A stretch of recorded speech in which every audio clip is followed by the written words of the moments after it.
Well, Papa's got a brand new bag. I don't even know what that means. What do you mean? Papa's got a brand new bag? That's right. Is that Papa has a brand new bag. Is that mean? And it's called Exile Season 3 premiere. Yeah, it's whatevs. I don't even like. I'm sorry. Dude, we who, can't Who even. even like cares? All right, it's not like anybody missed us or anything. Nobody wants us to do a season 3. Yeah, it's not We're like we just here. left off, we left off a to be continued, bro. Yeah, well, kinda. Pretty much Clark finally decided to be a man, put on the ring that he needed to put on, his class ring. And hit that one road straight to Metropolis. And he said, I hate everyone. I'm never coming back. And what's funny about that, he says it really mean in this episode too, where I even feel like that my feelings were hurt at times, where I'm yelling at the screen saying, Clark, hey, let's take it back. Let's pump the brakes, buddy. Whoa. What happened to my high Clark? What happened to my stoner guy? Oh, he's still here. I don't know. No, he's for sure here. I think maybe he took maybe the Metropolis weed is much stronger. Well, But we'll have some moments, and I can't wait to point those out. Okay, at least you're having some moments, because for me, I also wanted to clarify before we get started with this episode as well. Lionel's the hero in this all, right? Is Lionel the good guy in this episode? At least he's trying to be. He's like the only person that seems to be the good guy. And we're going to have to definitely talk about the complete 180 with Helen Bryce. What do you mean? I actually am completely fine with everything she is about. No, she is awful now. It's to the point she's not even attractive to me anymore.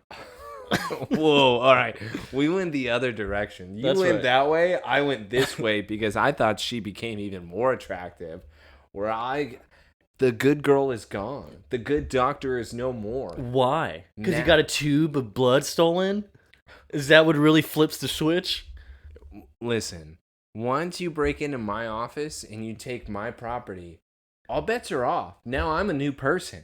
Now I can become who I want to be. But yeah, let's talk about... Evil Empress. Yeah, what the hell? You get the tube of bloodstones, like, come back. Yeah, Lex, I still love you. It's crazy. Wait, let's go on this plane. No spoilers. Let's go on this plane, and then, and then the last time we saw Lex, he crashed. No, he's dead. Lex is dead. Yeah, he's dead. Never coming back. Okay. All right, this is only season 3 when right. we've already gotten rid of our Lex Luthor. What's gonna happen is Lionel's gonna shave his head in honor of Lex. That's right, and then he becomes Lex Luthor. And changes his name. I am Alexander now. That's your son? No. He's dead. It's like my son's spirit is now in me. And now my son says, Father, you've lived your life. Now it's my turn. You think he'll save his hair? No. You know he's going to save his hair. There's no way he's just going to cut in and just never think back on it. I am going to say, though, who finally is taking a step in the right direction is my girl, Miss Chloe Sullivan. She is now back on track of being that good friend that doesn't care about everyone's emotions. Instead, it's just wanting to be the best. Because remember, folks, we're on 9 years now. This is 9 years of the torch. Let's not give this up. All right, so... Yeah, okay. All right. So, just a brief intro here. If you didn't know us already, then now you do. This is the Somebody Save Me podcast. We are the two nerds that just take you on a ride with each episode, do a nice little commentary, and you should be watching, or at least watching later or before.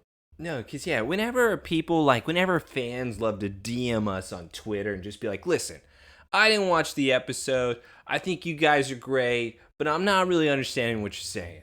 Then watch the damn episode. How about that? That's right, Yeah, there's confused. Yeah. It's like, I'm sorry, what are you confused on? You can't follow along? Like, you're giving me compliments, but I don't want the compliments. I want you to watch the damn show. Yeah, watch it and leave us naughty comments. Yes. We want naughty. Because you know what? If I have to sit through all of this, then so do you. You don't just get to listen. This isn't like, oh, he's going to do it for me. We do this together. Yeah, exactly. Yeah, exactly. This is a family. This is season 3 now. There's no more player one mentality. Yeah, we're bringing Dominic Toretto in here. This is family. We're all about family here, okay? And so anyone listening is family and will die for you. Unless you're The Rock, because Dominic Toretto and The Rock do not get along in real life. Real life or in the movies. Yeah, that is not a thing between It's like, hey, y'all are really making this good. I like how authentic this feels. Dominic and Black Adam. I'm sorry. That's right, dude. You got to address him as such. This is DC. We're going to do a crossover eventually where we have Dominic Toretto go against Black Adam, and it's going to be like a multiverse thing. I think they're in discussion with it already. So who joins the Justice Society, though? Letty.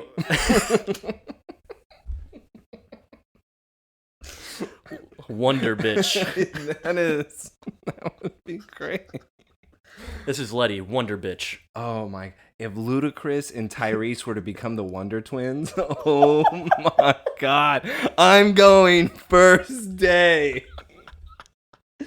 This is where the budgets are going up. Clearly, we had this discussion earlier.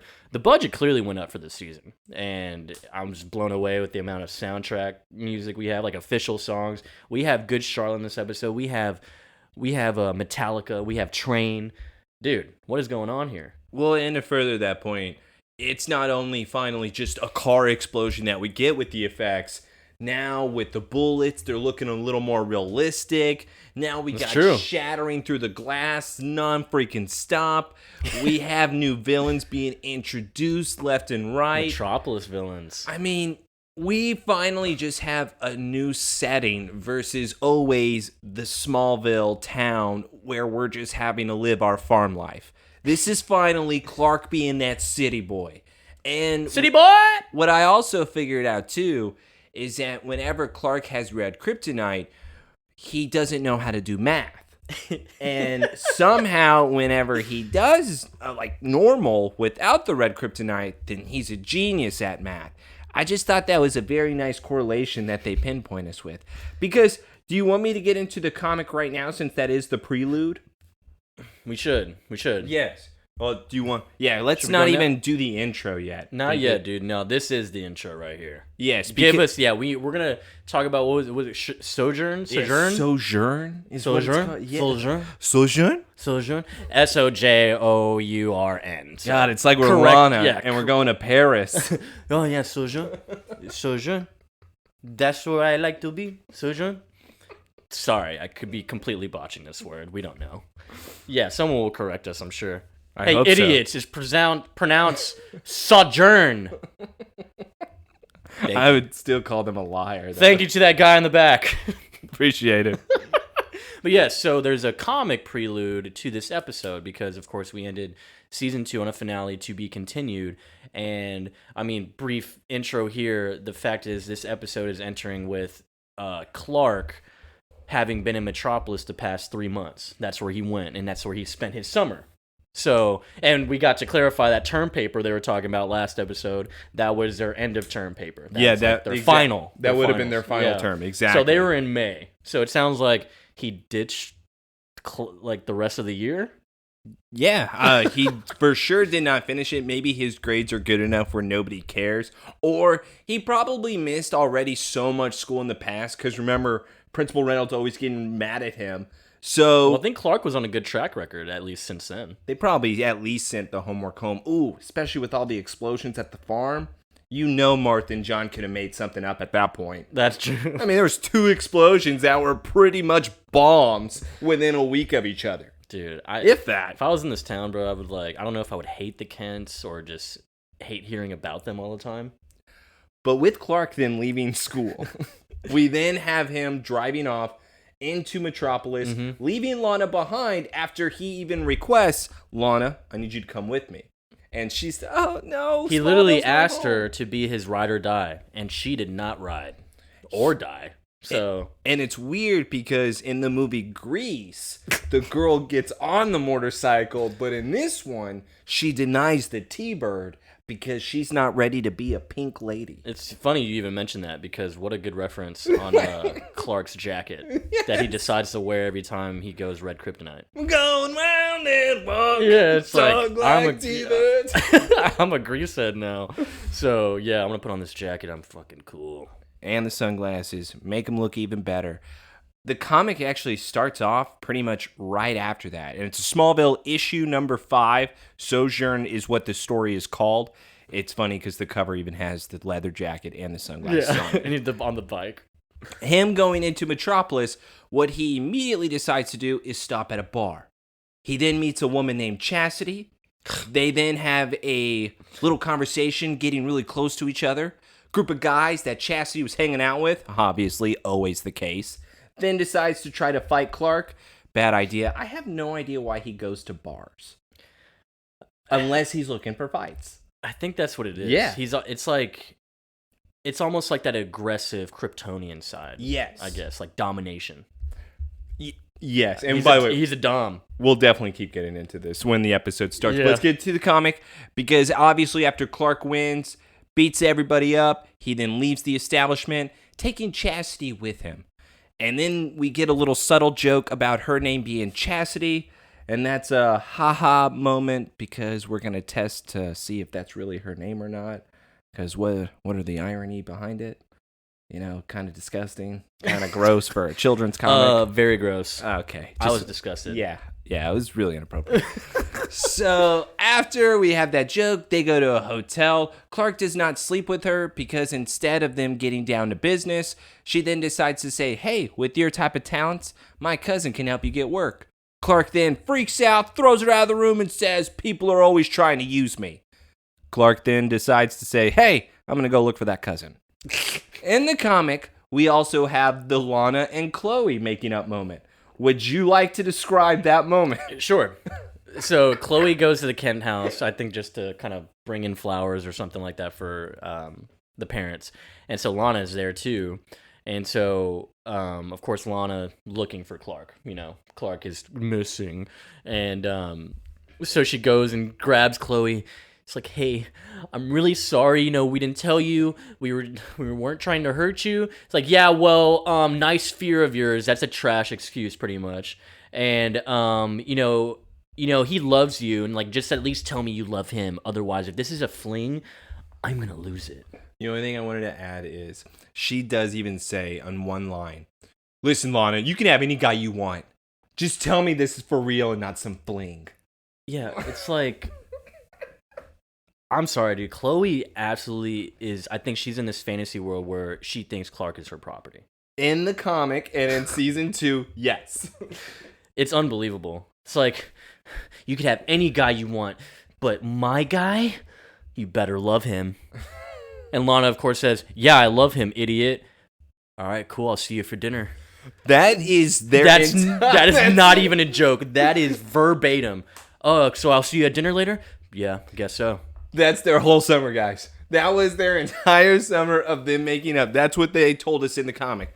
What I also wanted to highlight in this issue is that Martha and John are also struggling.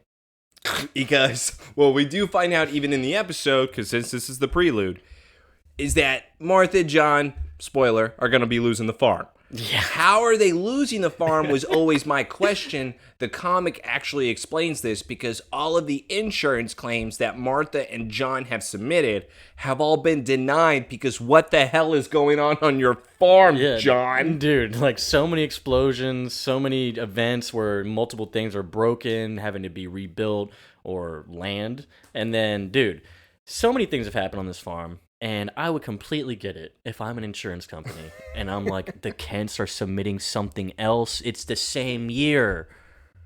What are we doing now, guys? What are we doing? I ought to walk down there myself, speak to John face to face and say, hey, enough is enough. Cut the shit. Insurance company denies John. So going back to Clark. So we already have now established what happened with John and Martha's summer, what happened with Lana and Chloe's summer. To cap off Clark's summer, he then goes to the club where those cousins work. It's the same club that we are going to be seeing in this episode. The cousins then kick Clark out of the club, but before they do that, Clark then sees a map, overhears them talking about their plan of stealing diamonds. This group of guys then have a plane in like Central America with a whole bunch of diamonds on board. Clark then breaks in that plane, takes all the diamonds, and says, "Thanks, guys." And that plane goes crashing down, blows up. Clark then has a bag of diamonds and says, "Hell yeah," drives away. John then thinks he sees Clark, and that's the end of the issue. So Clark is a murderer. I mean, we established this last season. Yes, but Red Kryptonite Clark does not hide it. Instead, he'll take a plane down. He pulled a Homelander on that one. Yeah, that's exactly what he did. He said, "You guys are bad guys anyways. I'm not going to save you." Yeah, just looking for the diamonds. Dipping out. Punches a hole in the side just to leave. So when people do ask the question now of, "Oh, how does Clark get all this stuff?" Just remember he had a whole bag of diamonds. Cash it in, man. He's still also looking for more money. I just don't think he's really good at math. Yeah, it's something weird. I don't know. Like, I don't know if he's just like addicted to like the smell of it or something. Like he wants money. He just wants it.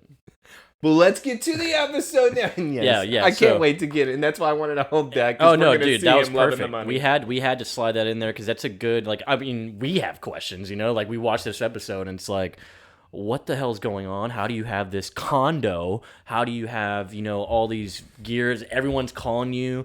Like, everyone knows you. You're popular now. So it's like, you've been active in the city. Always at probably 3 a.m. because I don't think he's out in the daylight. I'm still convinced he doesn't sleep much. They probably think he's a vampire, that he's one of the Twilight people. Yeah, he's living like a pure New York life right now. Like where the city that never sleeps, like you'll see Clark somewhere on the street. But yeah, so, and of course we'll see Cal on the street. Oh, that's right. We're going to very much get into that as well. But again, Somebody Save Me podcast. Follow us on Twitter, SomebodySave_me. You're referring to the DMs earlier from Taylor. Yeah, make sure to send him some great stuff. Great stuff. Make sure to send him a lot of stupid shit. Argue with him. Do something. Just argue against one of my points and then prove me wrong. A lot of people try to do that last season. They may have won, but I'll never admit it. So maybe even make some jokes. Tell your friends and family, Get on Taylor's ass. Somebody Save Me podcast. Say, look at this idiot. Yeah. God, look at this guy. He talks and he writes. God, I hate him so much. But yes, we are on season 3 premiere, Exile. We're coming back from the To Be Continued. Yeah, welcome back. We were just here last week, but here we go.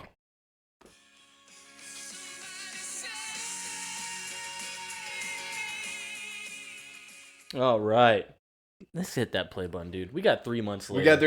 3 months later off the top. We are, that also brings up the fact, like, we are 3 months later. Summer's pretty much over. I mean, we're probably, beginning of August? But we are panning in to the Daily Planet. We finally get the Globe in person. Clark is right there on the street of Metropolis, right near the Daily Planet, and he's wearing his ring still. He's looking at, what is that, his Lambo? Ferrari? It looks like some type of Lamborghini. That's a Lambo, yeah. And did it say, like, Lex Luthor, like, auto or something? Or no, luxury auto. And so, of course, Clark over here definitely grew out some hair this summer. He looks younger. Does he not look younger? Yes. What's funny about this more than what I compare it to? This is the Harry Potter Goblet of Fire. Oh my God, this is that. That's exactly that. When they jumped that year and they just all have long hair. Yes. Every single person. They all. It's not even just the main people. You have the twins. Yeah. They had long hair. I'm pretty sure Neville had long hair. It was just combed. Listen, whenever you get to that certain year. I think it's junior year. Is this like the punk phase? Yeah. Like, is that what that's supposed to be? It's supposed to be setting you apart from your younger years. Now you're in that rebel stage. Yeah. Yeah. And we are rebelling because, I mean, this man's still in Metropolis. He obviously ran away. Okay. He's breaking into ATMs. He's literally just punching the shit out of it and grabbing the money out. I already had to pause it. I'm sorry. I have to pause. We're already starting it this early. Yeah. Joseph, what does it say at the top of those ATMs? Bank of Metropolis. Wouldn't that be like across the street, like in town? Wouldn't those have cameras? Wouldn't they see his face? His face is plain as day, man. Like, you can see it. It's clearly there. Oh, Clark Kent. I know you. It's like he robbed the ATMs that were across the street from the car dealership. Yeah, he was like, man, how am I going to afford that? Oh, hey, look how sloppy he is, bro. It's so bad. That's what I mean. He doesn't even care. I also want to know, why is he doing this slow? He also doesn't even know how much money he's putting in that bag. why is he doing it slow? I don't know why he's doing Why it at weren't all. we speeding over here, punching it mid-speed, grabbing it all, making it look clean, no one's going to see you? Why wouldn't we go to another state, another city to break into their bank and then come back here? No. Why don't we just put on a mask? Hey, Joseph, do we shit where we eat? Yes, we do. No. We are Clark Kent. These are farm tendencies, dude. Okay? These are you can take the boy out of the farm, but you can't take the farm out of the boy. And that is what's happening here. This is what happens when a farm boy gets rebels in a city. That's fair. And so he walks back to the luxury car auto dealership, whatever, and he has the bag of money, and the lady's already walking up to help him. He's like, "How much is it?" "If you have to ask, you can't afford it." Yeah, he asked for a ZJ. That's Yeah. what he asked for. It's like, you don't want to know. You know what? What's a ZJ? You have to ask. Can't afford it. But- $240,000. I do have to ask as well. $240,000 for a car at this time. We're talking early 2000s. There's no way in hell this car is that nice. My other side of this is, how is it that he's a ladies' man? He has no pickup lines whatsoever. He does nothing. He just flashes off how big his dick is. Is that what it is? Yes, And it's literally the BDE, bro. Big dick energy. That's what they're seeing with this guy. Maybe in the Eric episode, instead of showing me the tush, they should have shown me the other side. So then maybe I can understand what people are looking at. I'm just so confused because the lady who's at the dealership walks up and she's like, "Oh my God, you know what? That is enough money, even though I'm not going to count it because they're 20s. This girl looks weird to me. Yeah, she actually reminds me a lot of the girl in Iron Man, though. The reporter. Oh. It reminds me so much of her. But what we do have after he buys the car and says, "Hey, how about a test drive?" are them speeding away across. They're going to the club. Yes. But we get a nice little glimpse of newspaper on the ground. R.I.P. Lex. So it's assumed he's dead. And As we thought. Yes, he should be. The last thing of him going down with the plane, so with the search is what the article even stated, has been called off. Nobody has been able to find him, so it's been 3 months. Lex is not back. He has to be gone forever. Yeah, 3 months. Yeah, you're dead, bro. And so, lo and behold, Clark pulls up to the club with the helper, the I guess the associate there at the luxury auto shop. And of course, this guy, the bouncer, is like, "Cool ride, Cal." I guess she can just get off whenever the hell she wants, huh? Yeah, I guess so. Yeah. Did he pay for her salary or something too in that bag? And then help me understand what he does here. Yeah, he's like, "Hey, I guess this bouncer guy knows Cal." Clark goes by Cal, and I guess the. I thought he was just the valet. Oh, maybe he is. Okay, yeah, he's probably the valet. So he comes out to like, "Cool ride, Cal." Cal, we're gonna call him Cal when he's in Metropolis for now. So Cal responds to him and said, "You like it? It's yours." Tosses him the keys. What? We just robbed a bank to get the car, and then now you're giving it away. He did this all within an hour. So how are you gonna take that girl home? Also, did he really like the car through the mirror that much where he's like, "You know what? I can't wait to drive it a mile." Dude, Red Kryptonite Cal is very impulsive. Cal. Also, dude, another song here in the club, Black Eyed Peas, "Hey Mama." Yeah, and this is when this song was huge at this time. Very so we're true. already starting off with the banger on season 3. We are in the club of Atlantis. Yeah, club is called Atlantis. With Clark and the blonde sales lady. She is all up on him. She is wanting to get to know him. He says, "Guess what? I don't want to get to know you." They start kissing. Immediately. She just goes in there. And he's not into it. No, he is not. She feels his, she's already feeling up his chest, like unbuttoning him, and feels and looks at his scar and says it's a birthmark. He says it's a birthmark. Well, yeah, he says that, yeah. That's a pretty big birthmark. You should have that looked at. And then he says, "Don't touch," grabs her hand very violently. She says, "Ow, that actually hurt." He Jerk. Says, "Get away from me." Yeah, basically Clark is an abuser when Red Kryptonite. Yeah. He pulled a... Stop it, Joseph. Cal. Sorry, you're right. Cal, this isn't our Clark. This is Not our Clark. Not our Clark. But yeah, Cal basically almost assaulted that woman for saying he had a birthmark.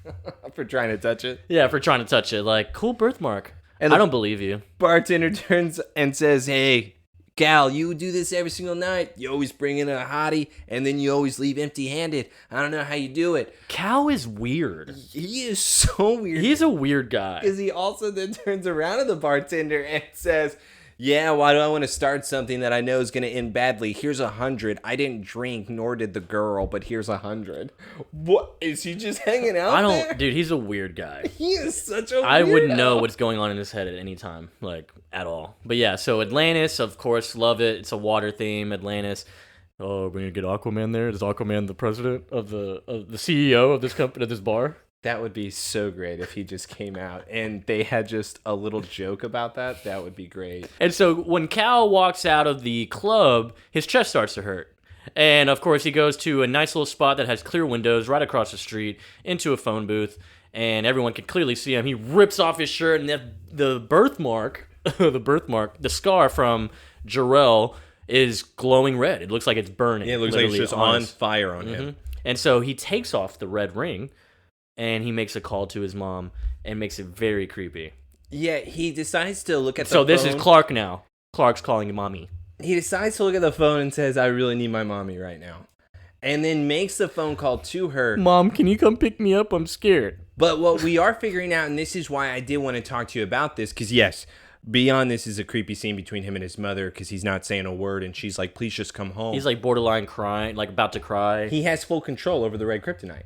Yeah, he's completely conscious. So Yeah. now we can say Clark is a weirdo. Yeah, no, he is completely knowing, though, what he's doing, no? When he has the red ring on now, right? we knew it last time, too, because when he was looking for the ring, he looked for it, and he was like, it's going to make me feel better. Like, I need to just get away. But usually, like before, whenever we first saw it, it was once he puts it on, oh, he's never going to take it off. Yeah. This is obviously a Clark where he has still some type of control, and he says, "No, I have to take it off because my scar is hurting." Something about the red kryptonite is enforcing him to remove it. Otherwise, that birthmark, the scar that Jarrell left, is just going to take a hold. I think it's more so the matter of, because he takes off the red kryptonite ring as like his chest is burning.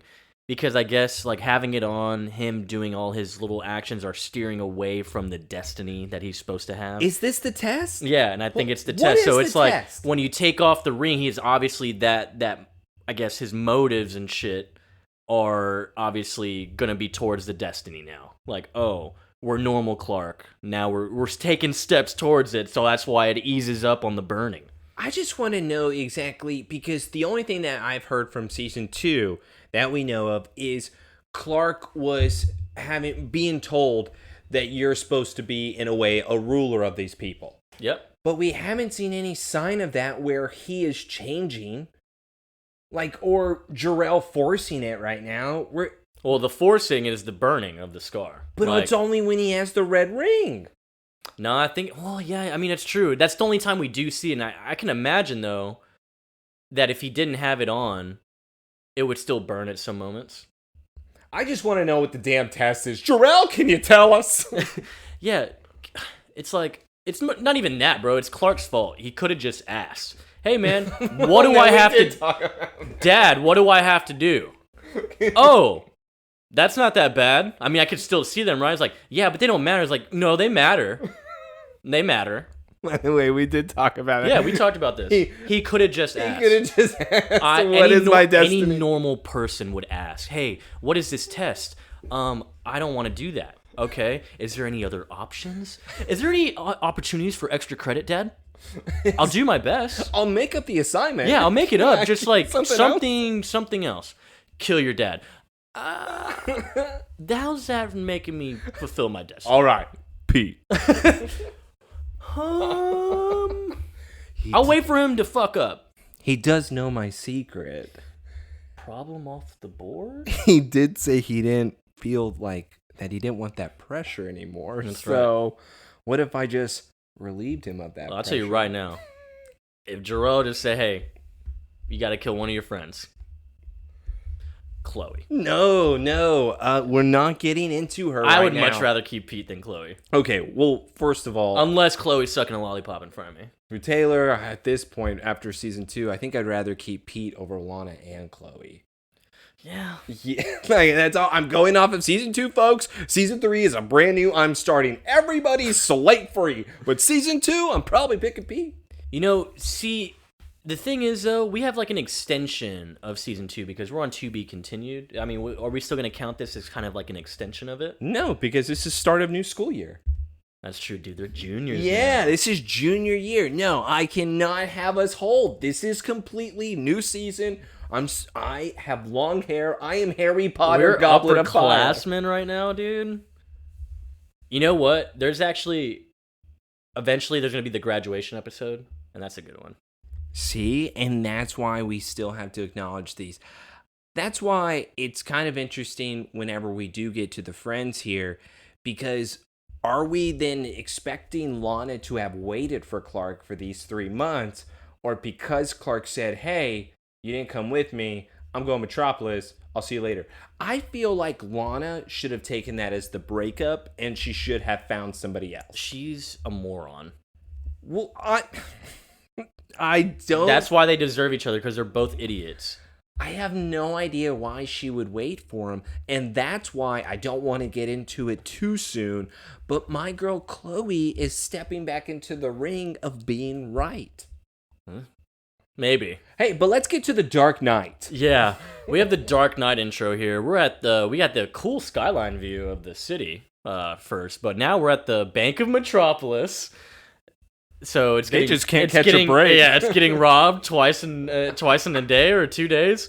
And so yeah, we have clown costumes and they're robbing the bank. But now we have someone with a mask on jumping in through the window of the bank with the bike. Oh, it's Clark because we know it's the ring. He has the ring. Sorry, this is Cal. This is Cal in the mask. So I'm sorry. Is this a matter of, because at first I'm thinking you're still doing hero stuff with the red ring? That's what I was thinking too, along with, why are you wearing a mask considering we just robbed those ATMs last night with no mask? So why does it even matter at this point? They can't know I did it twice. I also love with the clowns, though, in this scene, is that they have their Uzis and they have open fired on the people inside of the bank. Dude, I think they just killed people in the bank. Yeah. There's blood everywhere. And Clark is not worried because obviously, as we've seen, he has seen so many dead bodies, it just does not faze him. By the way, we have Metallica playing right now during this hardcore sequence of getting shot at. Clark is over here. Sorry, Cal is blocking bullets with his hands. Wait, what's the game called? What do you mean? Where there was the clown truck that you would drive around? Oh, Twisted Metal? That's what those masks Looks like remind me Sweet of. Tooth? Yeah, is that why even the music is in the background this way? I don't know, man. Yeah. I mean, it does look like a Sweet Tooth mask. Yeah. But yeah, that's Twisted Metal. Nice. The main character, yeah. But yeah, so Clark is clearly deflecting bullets. These guys are nothing. He's tossing them around. I'm sorry, that wasn't Clark. That was not Clark. It was very obvious. When we had a weird little image of, I guess, scene where he's just walking up, still getting, blasted with bullets and it's not doing anything. For some reason, we needed a stunt double for that. What I love too, by the way, with the mask is that it reminds me so much of the Batman and Mask of the Phantasm. Of him first starting out, of him being the hero. Clark, in a way, has that going on. Instead, this is him not being a hero. This is Cal, and Cal is just bullying these clowns where an entire SWAT force of Metropolis is surrounding the entire bank. One of the clowns removes his mask. We see a gigantic gun on his face as a tattoo. Why would anybody get that? All of the police are then surrounding Cal, as he is walking out. He then is just laughing at everybody. I'm confused as to the route. What is the route we're taking here? And why is Cal doing this? I don't understand, because also, why did even the robber take off the mask? Because he was actually robbing the bank, and we're really all opening fire on this man like this. Yeah. Clark is standing literally at the curb. Everyone can see his hand. He just has the bag of money. Everyone starts shooting at him. Wait. You're surprised because what they're also telling us is we have the lady cop Sawyer. Yes, from Maggie. last season as well. Do you remember when Miss Sawyer pulled the gun on the 16-year-old child That is while true. he was walking in the street? She's been waiting for him to come back. So if she is now head of the force, which is what it appeared as because she has the megaphone, and she's the one that says fire, obviously this lady has a quick trigger finger. It looks like she teaches her whole department that way, too. Because, we had snipers on the building. Did Sheriff Adams train Sawyer? Is that the connection between the two? Dude, what if they're related? They have to be related. What if they're related, dude? But yeah, so like Cal starts heating up cars, blowing them up. Everyone's freaking out. We still have all these officers with guns. And of course, Cal has ran off. He's gone. And they go and see what happened. They see all these bullets deflected on the floor. And of course, the mask is ripped to shreds because of the bullet holes. And of course, we have Cal running off. And he's all smiles. He's all happy. He's all happy he's got the money. And now we get depressed. We're going to go to the Kent farm. And finally, we have the introduction of our main person here, Mr. Pete Ross. Pete Ross. He is making his season 3 return. This is the only scene we have him in. I don't know what the producers, the writers were thinking. He should have been in so much more. Yeah, he's showing the Kents, I guess the Metropolis paper or Daily Planet, whatever it is. And the main article is, Masked Man continues to rampage the city. Hold on. What has he been doing? Martha, that's not him? Okay, Martha, that's him. Yeah, are we serious? Are we being dead serious right now? How are you even sure? Listen, I've been tracking his whereabouts in the reports. They are getting worse and worse. We need to do something. What is Clark doing over there?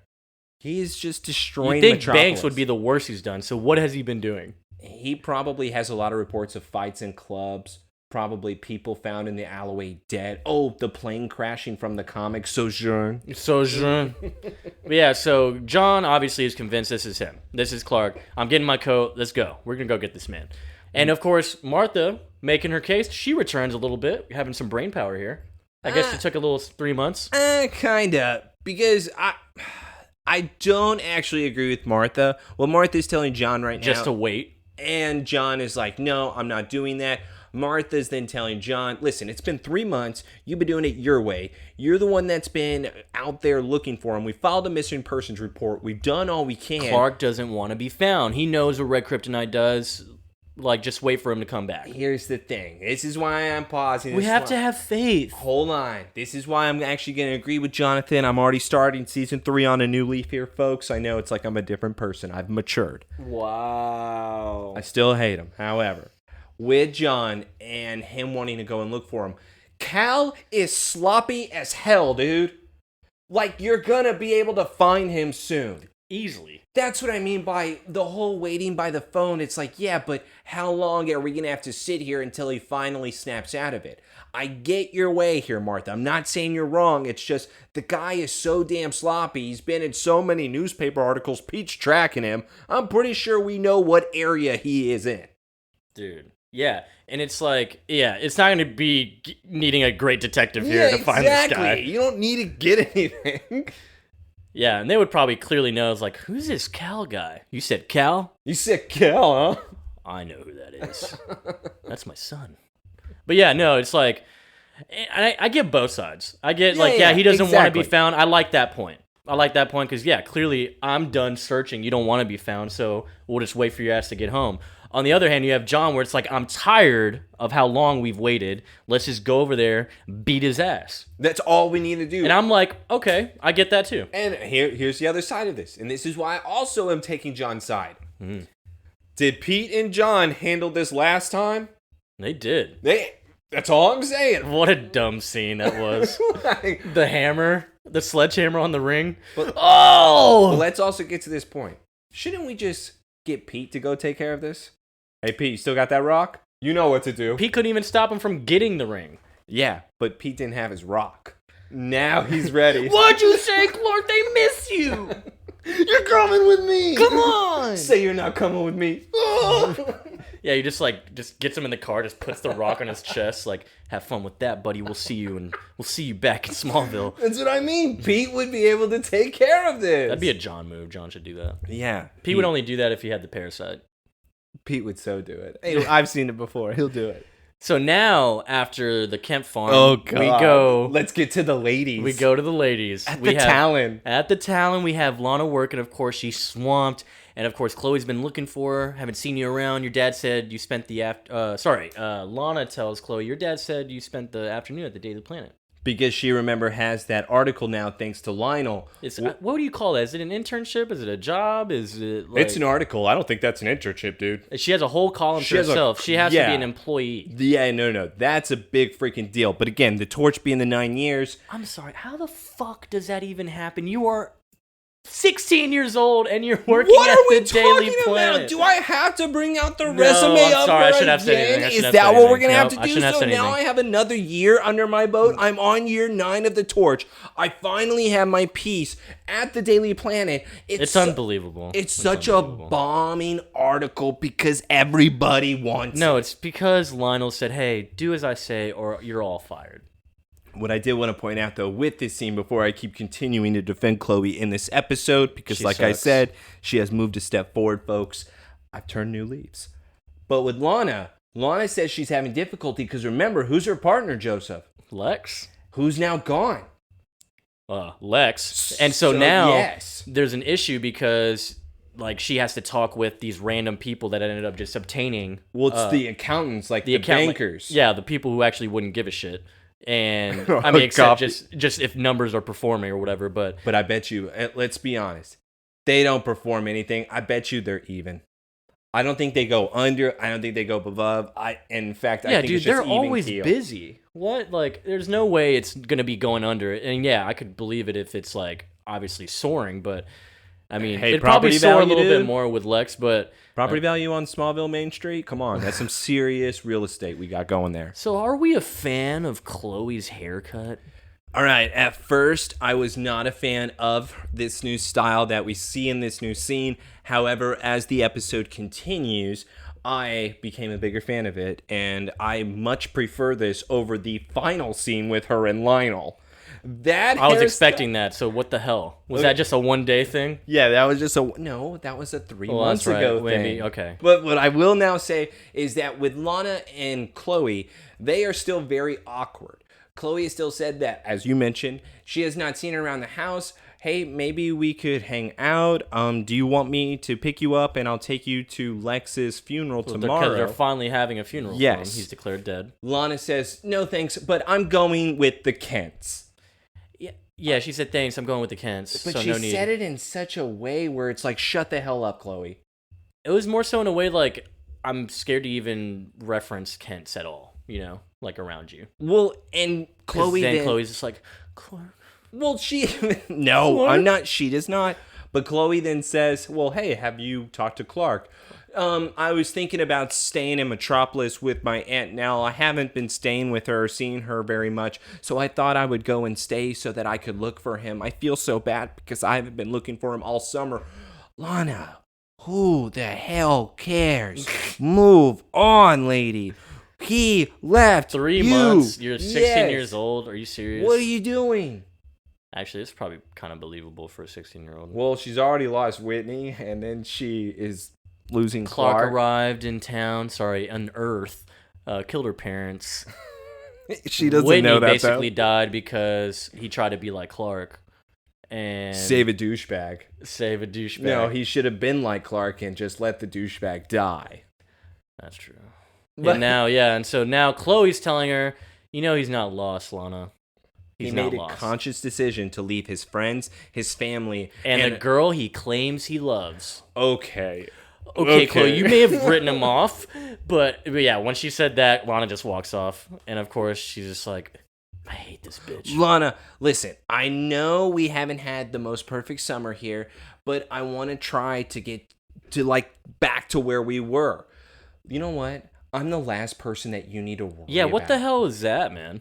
She wants to be able to get back to there before her being jealous about Clark. She wants to get back to them being friends without the third wheel, a.k.a. Clark in this moment. Oh, my God. Let's get back to being sisters. I hate this little comment, too, that Chloe says, like, like, look, like if you're still pining over Clark when he's not, returning it, it's like, I wrote that book, like I know all about it. You could talk to me. It's like, ugh. Trust me, it's not worth it. I don't believe that. You know what? I just think he's waiting for the right person to find him. That's not true. That's not true at all. You're disgusting, Lana. And that's what I mean. I feel like Chloe has a point because what Chloe is also saying, get over him. He's not worth it. Yeah, she's also not one to talk. Okay. If Clark came back here and She's said, a hey, new Chloe, you person, want to go on a dude. date? It's been 3 months. She's a new person. She has changed. If Obviously, Clark, Lana hasn't. If Clark came back and No. asked her on a date legitimately, she is absolutely going. She is only going. She would be giddy. No. She would rub it in Lana's face. No. And tell her dad. She is only. Yeah. She is only going so that she could write her article and get more research for Lionel. Because remember last season, that's what she is hired to do now in order for her to get that Daily Planet column. So she's only going on that date for that. Listen, Clark is no longer the hottie. He's just my job. Okay? That's who Clark Kent is to my new Chloe Sullivan. The denial is unreal. No. Chloe would be head over heels, bro. Nope. Let's get to the next scene here where Clark We're back in Metropolis. We're at his apartment, condo. Fancy ass condo where he's laying in his satin sheets. We have two guys, one of them being the one that robbed the These bank are clearly with the gun on his face. Yeah, the robbers that come in. They just come in so easily. Somehow they know where Clark lives. Cal, sorry, and they open fire on him just sleeping. And of course, they don't know he's bulletproof. I mean, why did they attempt this? I know he saw them shooting at his ass outside of the bank. So why'd they even attempt to go in there and shoot him? He deflected every single bullet. Thank God you just decided to bring that up to me, because now we're going to start a new segment here in season 3, because to answer your question, Joseph, it was a test. We have now a brand new character. After Clark throws those two men who try to fire at him away, he says, "Who sent you?" A man comes in saying, "I did." Morgan Edge. And that is why he hired them to open fire, is so he could be able to see it for himself. Supervillain sidebar now. We have an introduction of Morgan Edge. That's right. His first appearance was in Superman's pal Jimmy Olsen number 133. Jack Kirby character here. So pretty big time, actually. He's always been a part of being a leader of the, I believe, what is it? Inter gang. And I'm about to say, he's usually like in the criminal underworld. But he was also a spy for Darkseid, and in the comics, what did occur between this character and Clark Kent, Clark wrote an article because he figured out that Morgan Edge, who is head of the global communications company, who has ties with the phone companies, with the internet, with the newspapers, Clark Kent found out that this man was the head of the Intergang. He was a bad person. He wrote an article over that inside of the Daily Planet. Then Morgan Edge became a bad guy, then sought the revenge. But yeah, man, it's pretty cool because we discussed this before the episode, but that this is the start. I think it's pretty much season 3, definitely 4, where we start getting a lot more comic nods and original villains, or original comic book villains, like from past, obviously, issues, maybe some current ones, whatever. And with this introduction, just like what we were talking about backstage, this has got to be, I don't know his name, but I've seen this actor several freaking times. Rutger Hauer. Oh, he's the original dude from Blade Runner, man. He's the one. Holy shit! He's the speech guy. Yeah. He's the one who gives that speech. We're idiots. We are. Like tears and rain. It's like tears in the rain. Dude, I love that. Rutger Hauer, man. That's him. He Blade Runner's still so fucking good. Yeah, dude. But yeah, he passed away in 2019, man. So R.I.P. Rutger. He was in Sin City also, man. He was doing a lot of stuff. That's exactly. But big time character here, so that's why I'm glad Morgan that we're Edge. finally having new little something coming up. Morgan Edge, and I can't remember if he's gonna be in it for a while, but I mean it's Morgan Edge. He'd probably be in it for a little bit. It's funny because when Morgan does walk in and we have the introduction of him, Clark is then starts putting on a shirt. Morgan then makes the comment, "That's quite a scar you got there." How'd you get it? My dad's a real bastard. So Jarrell. Yeah. And he's making this guy think, oh, your dad branded you. Clark then asks, well, exactly what are you even doing here? Morgan then explains, well, my guys tried to rob a bank yesterday. And you stopped it. You've also been inside my club and caused quite a bit of commotion. And I'm pretty sure he may have even been the leader of the gang that Clark killed in the comic. Dude. That brought the flames down. Like, yeah, because he's like discussing it as if like he's been hearing stories about him, and he's obviously messed him up in various ways. Clark then gives that smile, and Morgan makes the comment, well, I wanted to see if you were man or myth. Mm-hmm. Turns out you're both. Oh, yeah. So, of course, he kind of presents him a job opportunity.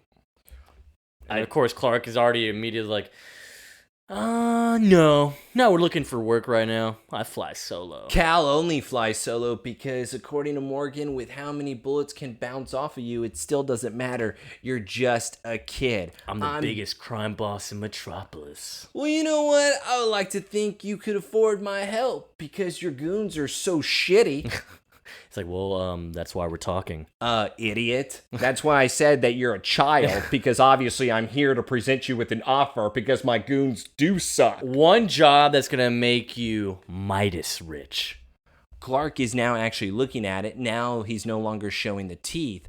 But Morgan even makes the comment, so when you're tired of playing in the little leagues, let me know and you can then sit at the big boy table, you little bitch. Morgan shows you that he is not playing around. Clark then finally realizes this guy may be the real deal. He's not just here to even show me a gun, to threaten me. It was pure business with that, man. It was pure business. You know who it reminded him of? Lex. Hey, I missed you. Let's get to a really weird scene that I was not expecting. Yeah, you like this random area of the caves we've never seen? We have never seen it. Because that is not the normal entrance. Because I understand they go to the walls and they see things there. But I was going to say, except it is still in the normal area vicinity, right? It just looks different. I don't know what they did. But they did do something. I think they did it on purpose. And that's what Lionel points out. You know what? Here. Maybe he did some type of construction or whatever, like breaking it down in some places. Like the unnecessary things, but trying to figure out the secrets in the cave, maybe? I mean, he has it now, so... Chloe arrives at the caves, and she is looking for Mr. Luthor. Lionel then appears like the villain that he is behind her, and says, oh, hello, Miss Sullivan. I didn't expect to see you here. What? No, they met here. They scheduled something. She's like, why do you... I'm surprised you even want to meet in here, considering your son's funeral is like today or tomorrow. Well, Lionel even says, who the hell cares about my son? Let's talk about this hole over here with the octagonal keyhole here, and now it's gone. And do you know anything about it? It's like vaguely. It's like, well, trust me, it was right here. You know, it disappeared the same day that Clark Kent went into exile. And that explosion happened at their farm. And also, isn't that the same day that he lost his son, but yet he doesn't acknowledge it? Instead, he just brings up what he lost in the caves to Chloe. I'm pretty sure he had a son for like no reason. But let's just hold on to this, because him saying that, of him just being like, oh, I'm ignoring every comment you're making about Lex. I'm only focused on the cave. Let's hold on to this. So with them still communicating back and forth, he then makes the comment to the episode, Clark seems to have gone into exile. You haven't seen him, have you? After the fight Clark and I had, I'm going to be the last person that he's going to want to see. Sure. By the way, I enjoyed reading your column, Miss Sullivan. It was great. I wish you would put that type of effort into the research that I asked you to do about Clark Kent. Yeah. Where are your priorities at, man? I want the good stuff too. Like I said, my woman Chloe is still back on track here. What the fuck are you talking about, old man? He's been gone for 3 months. What do you want me to get exactly? What are you, dumb? Yeah, it's like, he's gone. I'm sorry. Like, what, you want me to pull up some dental records? What he then says, instead it's such a Lionel answer. I thought that would motivate you, enthuse you. Yeah, but now it seems like our arrangement for you is waning your interest. No, it's not waning. Instead, how about if he was around me, I would be able to help? Because I'm not telling you no. I'm just saying he's not here, Yeah, you and idiot. and of course he's like, well, it might help you to view this as a test then. What? Of a reporter's medal. Yeah. I hate to see the opportunity vanish. Like the keyhole in this wall here. You son of a bitch. Or my son. That I won't speak on. Did we just go full circle? Dude. Is that why you wanted to talk about the key with the wall? I'm pretty sure Lionel's like talking to himself. Like, there's no way this conversation is of any interest to anyone but Lionel. Okay. I mean, he... Like, Chloe's there just like to maybe banter with some questions or comments, but like... This man, like, already decided what he's talking about today. All decisions have consequences, Miss Sullivan. So you should think on this and, I guess come up with a good decision on what you want to do. But as he walks out, we get a glimpse of the typical cave painting we've seen where it's that looks like the dragon with Noman and his friend. Yes, the rivals. Oh, yes, the nemesis, the arch rivals. Isn't it Zegite? Sagith. Yes. Sagith. So Noman, Sagith.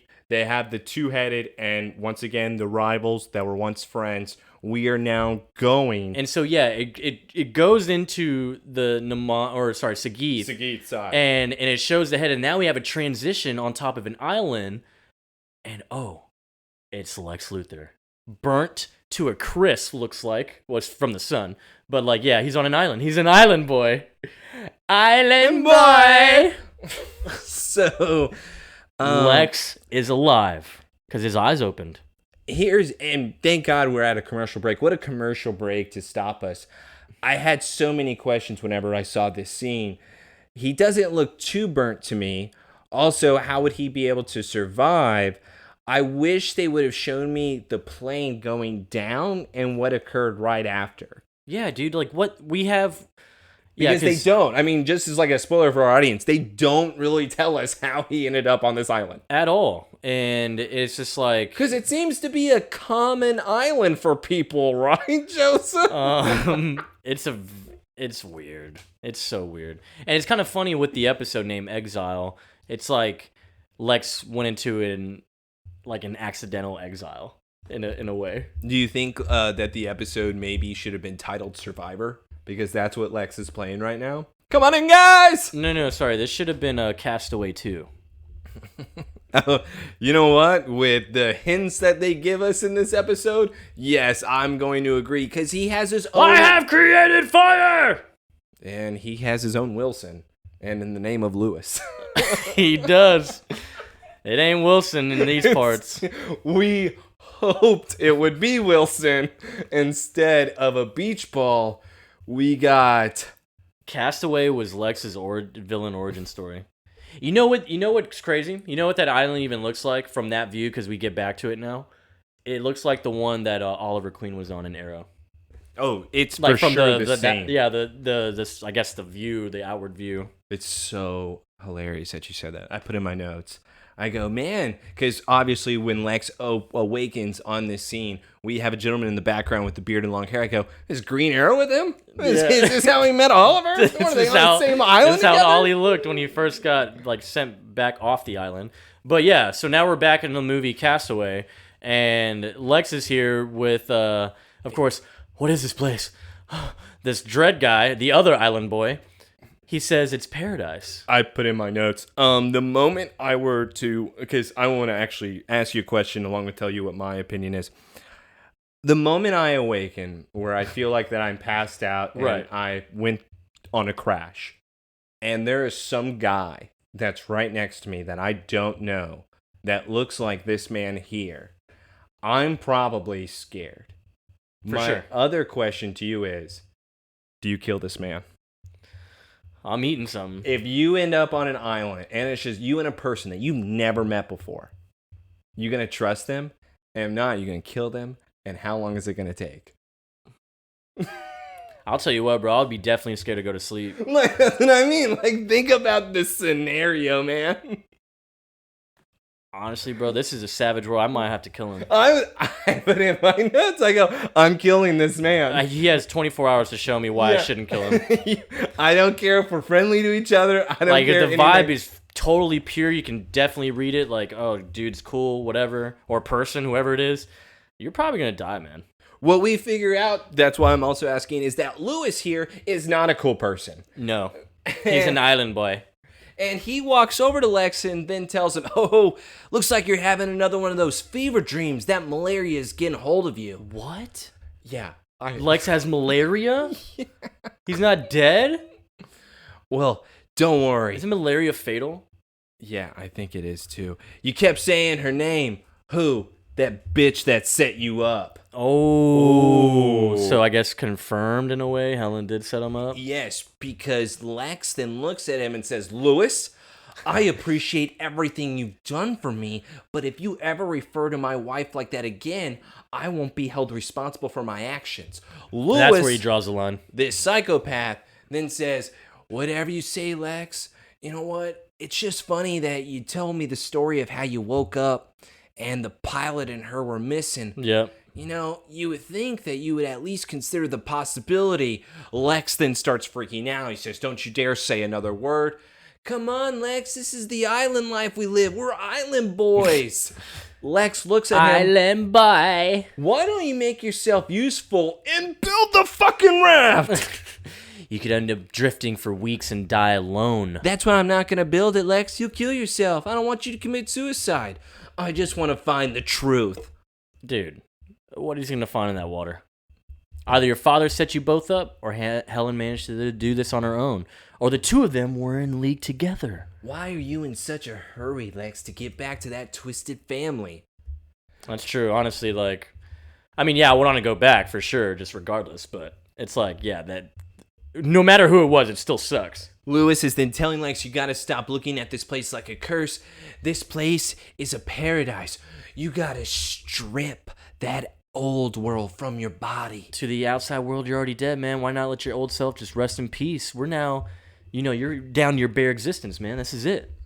All right, so, because also, what a weird scene of him even brushing Lex's shoulder there. I was really creeped out. I thought he was about to lick him or something.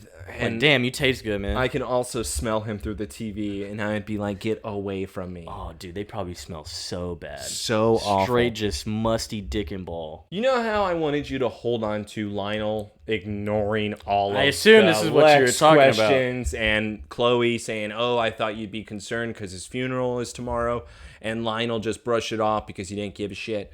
Let's get to the scene where he then acts like he gives a shit. This is of course the company Lionel talking. He's got to show his face, make it nice. They are in Metropolis. They are in Metropolis. Now, giving a funeral for Lex Luthor. We have the Kents. We have Lana. We have Lionel. I put in my notes here, and I'm sorry, guys. I just can't do his speech because I put bullshit.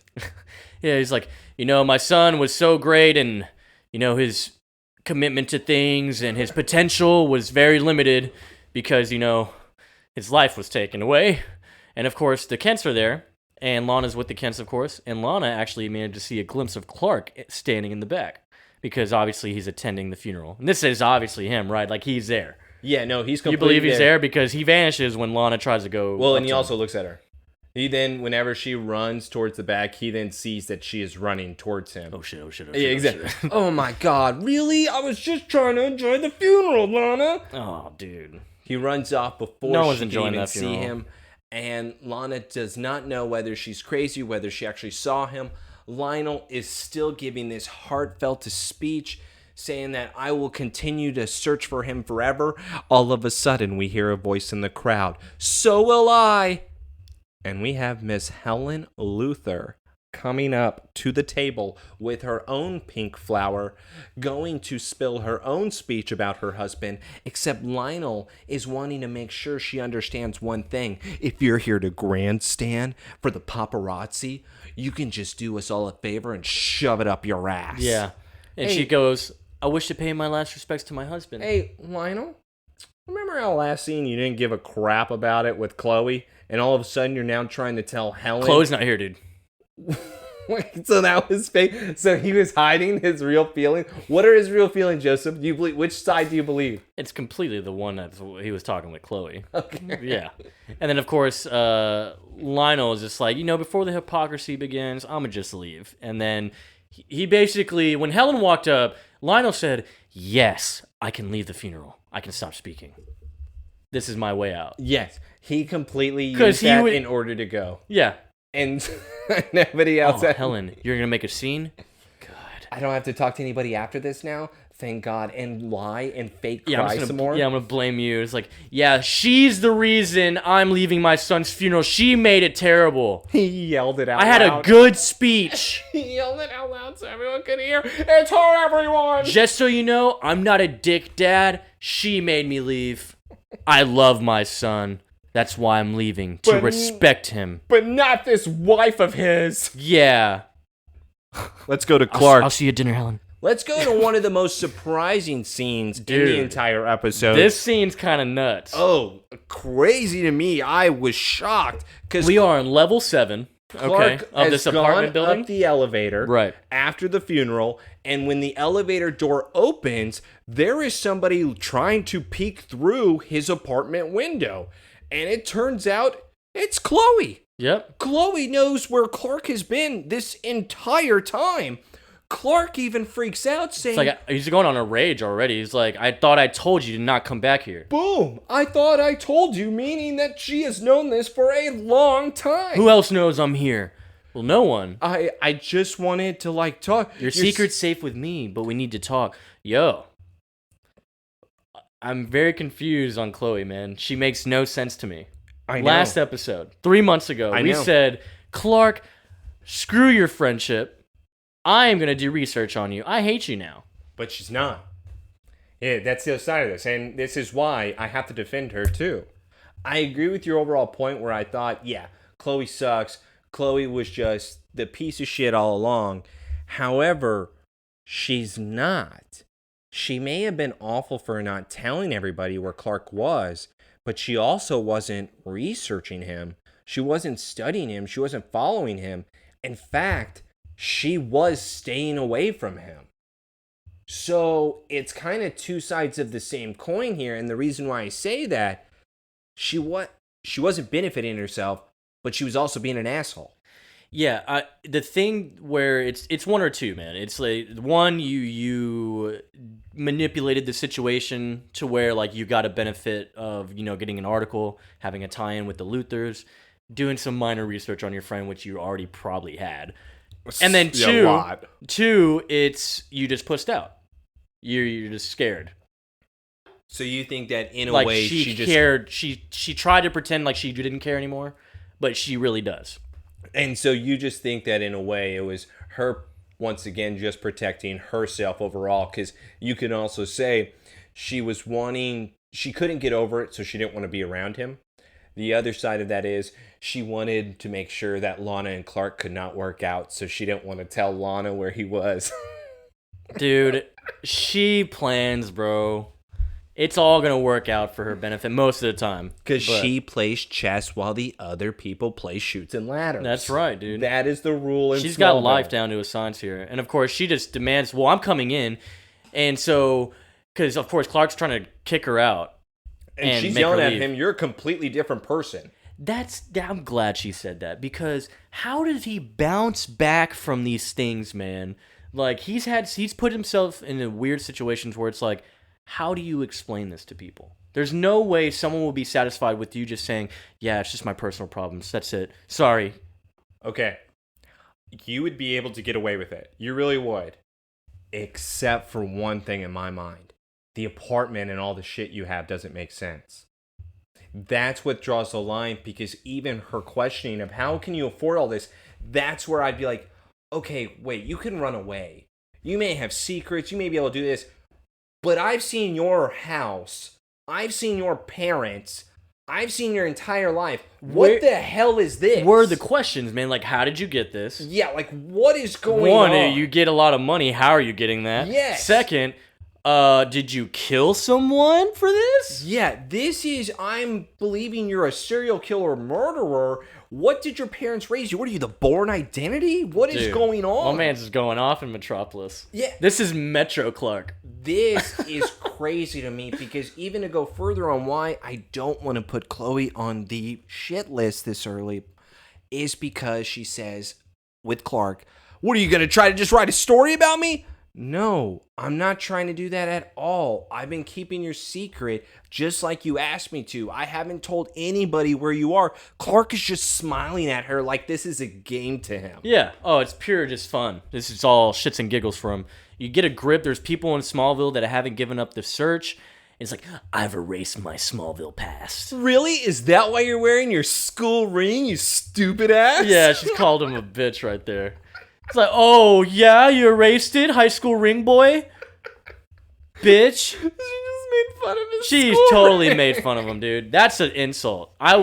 He even looks mad after she says it, because he looks just like, I like my I ring. gotta protect this I ring. like my This ring. is my ring. It makes me feel good. Yeah, you don't make me feel good now. Get out. So, Clark, tell me this. What are you going to do when Lana shows up in your doorstep? Or your dad? Because if I found you, I mean, it's, eventually someone's going to find you. How are you going to be able to explain this? I don't need to explain anything. Clark, you idiot. Lana is a wreck and your parents are about to lose the farm. Yeah, it's dope. What do I care? I'm never going to go back anyways. Clark, you weren't forced into exile. You ran away from your problems. But of course, as she's calling him a coward, Clark's chest starts burning again. And he's pained, and so he turns around and goes full aggression Psycho. on Full Chloe. psycho. Grabs her, forces her out. Get out! Yells at her. Just yells at her face. I don't ever want you to come back ever again. He is so angry. And Chloe is so scared that she is crying, yelling, and leaving. Not even yelling, just that's crying what I'm and talking leaving. About, dude. Like, how do you come back from that? Like, No, you don't. You don't. What? You don't come back from that. That was pretty bad. Because if 3 months, Metropolis. You got the condo. You got all this money, and then you say you don't care about anything, and then you're literally putting hands on your best friend and forcing them out and yelling at them. By the way, pure rage. If I'm even Chloe too, I'm really over you. I am like not about this anymore. This is not what I want. Because also, I'm pretty sure I have 2 bruises in my shoulders now. Yeah, well, you're forgetting Chloe's pathetic, so. No, she's not. Why are you doing this? Dude. In this episode, we are on a new season. This is season 3. Are you going to hold on to your feelings? Or are you going to let some things go, Joseph? It's been 3 months. Well, she needs to. That's the whole point. That's She why has we're let arguing. things go. Barely. But there's still somewhat let go. No, come on. Barely. We just talked about how she's probably keeping Lana and him don't use separated. that against me. That Are was you? just a- You brought it that up, was a dude. theory. Okay. That hey. was- Well, this is technically a theory too. We don't know for sure if her feelings are gone, I do want to go back to what you mentioned, though. I'm never forgiving Clark.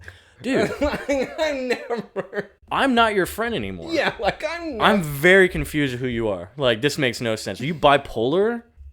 How do you explain? You don't this? explain it. How can You can't just say I have problems. Okay, hold on. I think you can. My explain parents it. are great. Good life back in Smallville. Just not about it. I think you can explain this. You're gonna have to do. All right, you're gonna have to cross a line. I've done a lot of meth, and it made me angry, and so I had to go to rehab. I had to get help. I was in with a bad group of people where I then became a drug dealer. I was able to afford this apartment and these things. I just wasn't myself when I was on the meth. Kryptonite meth? All I'm saying is that's the only way you can explain A it. drug problem. Yes. You got to give me something else then. Because unless you're using that excuse. I mean, it's not nothing. even like it's like a far fetched. I mean, we've seen obviously some villain students who have had like literal drug problems, pretty much. I mean, they're dependent on kryptonite in some way, or actual maybe drugs or something. I don't know. Anyways, we go to a stupid scene. This is a great scene. Go to the mansion. We're at the Luthor mansion. Who walks in looking like a completely different person with her shopping bags and really looks like a plastic now. That's what Helen is now, a plastic from Mean Girls. She can be my Regina George if that's what she wants to But be. yeah, she comes in. Of I'm course, sorry, Gretchen Wiener. All right, is that better for she's you? Gretchen. Yeah. And so Lionel is, of course, like, wow, loved your little episode there, or what you tried to do at the funeral. Hey, Lionel, thanks, but can you now get out of my house? It's not your house yet. Okay, but I'm sure you didn't come here all the way for a condolence call. So exactly why are you in my house? I won't give condolences to a murderer. Oh my God, Lionel, you know I didn't murder him. Yeah, and of course he's just like, Yeah, I still don't understand your story. You know, you found the pilot, you were going down, so, like, there was only one parachute left because the pilot took the other one. So Lex valiantly This is a horrible story. gave you the parachute and you survived, and Lex went down with the plane. But then Helen's like, I think the police would find it interesting that you hired me to spy on Lex. You murdered my son. I won't rest until I brought this duplicity to the right. Shout out Duplicity. That was the episode title. Black Widows may be powerful predators, but every predator is somebody else's prey. This is so stupid. This was such a bad scene, because also, this is why it's a bad scene to me. Are they both lying? I don't know what's the who's truth. lying? I got done with the scene. I was like, I don't know. I still don't know nothing. Who set who up? Who did it? Like, who's the liar? Which one? Are you telling it? Do you love your son? Do you what? I was like, because Lionel's made people spy before, and Helen literally was on the plane. We all working together? Did I'm so confused on who set it up. Remember when she handed you that card in the last episode? What was on that card? Yeah, dude. It's like, well, yeah, what was on that card, huh? What is going on? I'm going to kill your son. That's what it said. Yeah, he probably did say that. Check yes or no, and he checked yes. He's like, scribbled. Gotta do that box. But yeah, let's go to a gross scene. What do you mean? Go back to the island. Lex is bashing open some wood, I guess, a rotten tree or something. The island of Matanui. Oh. Bionicle. Oh my god. And so Lex is just digging into some maggots, bro. Or are those worms? They're maggots. They're maggots. They're for sure maggots. Maggots in the. It's like the scene in Lion King when they're eating the bugs. I wonder what to know. I'm actually curious what he's eating, like what they actually made him eat. Oh, that's probably going to be a really good little scene that he's going to be able to talk about, because most likely it's got to be gummy worms. Oh, yeah. Even though he's like spitting them out as if they're like toothpaste or something. And so Lex sees a plane go up. And of course, he's frantically trying to light the bonfire so he can put a signal out there. Lewis is like, it's too late, man. They're gone. What were you even doing? That was the first plane that we've seen in months. Listen, it's too far, man. You're never gonna get a smoke up there for them to see. You son of a bitch! They go at it, but obviously Lewis just throws him down to the ground, puts his foot on his throat, and he's saying you're gonna ultimately have to accept where you're at. Lex, you're never gonna leave here. This is your home. Stay away from me, freak! All Lewis does is smile back. Let's get to a very nice emotional scene where we have Cal, going to the Clark barn and making a little visit. Yeah, he's sneaking in there, seeing all his stuff is packed up. And he's now realized they truly don't love me, and they wanted to get rid of all my belongings. But let me look at this nice, lovely family photo of us. Yeah, and so as he's looking, he's hearing his parents have a conversation, and they're cleaning up, like they're packing up the truck, and Martha mentions, is Bill Ross still letting us store our stuff in his garage? And it's like, yeah. That Martha and John have lost the farm. Yeah. That the auction is tomorrow. She breaks down crying. They're embracing each other. And, of course, Clark's is hearing, wow, my parents are idiots. God, John really doesn't do any work without me. They lost the farm. It was 3 months I was gone. And obviously what we did figure out in the comic Sojourn is that it was all of Clark's fault with that explosion with the ship. The insurance company was not going to take another claim, dropping the Kents. Their entire farm is burnt. All the animals dead. They needed that insurance claim in order to get some type of money back, because like what we even saw with the truck flipping and Martha losing the baby, whatever cows are on that farm during that explosion, they're all gone. Whatever pigs, whatever chickens. Plus, if it was a ship that blew up with the kryptonite key, everything is radioactive. Yeah, Don't eat anything. Dude, how's Martha not dead? Yeah. She didn't get immunity from that sickness she had. Clark destroyed their livelihood and said, see you guys later. Deuces. Oh, by the way. And he's showing him the ring, too, as he's deucing it up. I'm taking this bike. Yeah, John, that bike you're always working on? It's mine now, buddy. What we do have, though, is John and Martha Then speaking about kind of the better times. Since when have our lives ever been fair? Remember when they said that we weren't going to have a child and then you were pregnant and Clark killed that baby? Do you remember that, Martha? Well, no, yeah. We were so close. Yeah, he mentions how Martha couldn't have babies. So when they first had that news, like, yeah, our life sucks. Because then he even says, but obviously they were wrong. And Martha looks at him. There's a little bit of pause. With Clark. With Clark, it was cool. Like, it was cool. It got better. Yeah, not with that Kinda. unborn child. Yeah, he ruined, you remember, we ruined your dad's relationship with Clark, so. Now we can have that back since he's gone. Yeah, why aren't they going to stay with him, huh? Because what we also find out is that they're staying at the apartment that's above the Talon. That's right, which is not a bad spot. That's actually a hell of a spot. I can only imagine the rent there. But what Martha and John then hear is that Clark decides to knock over that picture. He knocked over the picture, and so he made noise, and they're like, Clark! Martha freaks out, dude, and is just like shouting out the window, Clark! Martha, you need to relax. And John's just like, God, shut up. Why did you just do that? He just rubs her back. That's it. But he's like, Clark, thanks for coming back. Now I got to deal with this all night.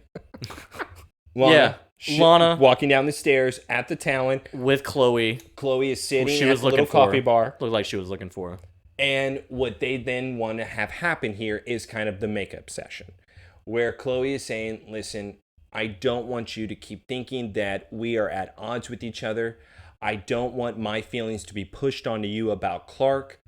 And then Lana responds, listen, I just can't give up on him because in a way, it's my fault. She says that he's already left me before and I can't lose him again. Chloe then says, when did you lose him? Well, he asked me to go with him.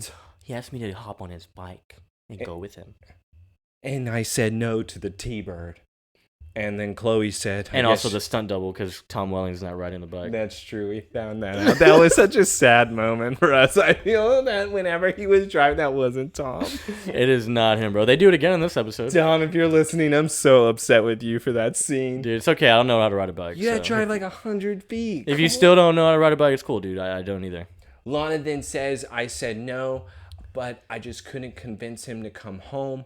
But maybe if I did go with him, I would have been able to. You can't save these hoes who don't want to be saved, Lana. Well, Chloe, I love him. And then she gives like an awkward look up, like an approval type thing that she needs.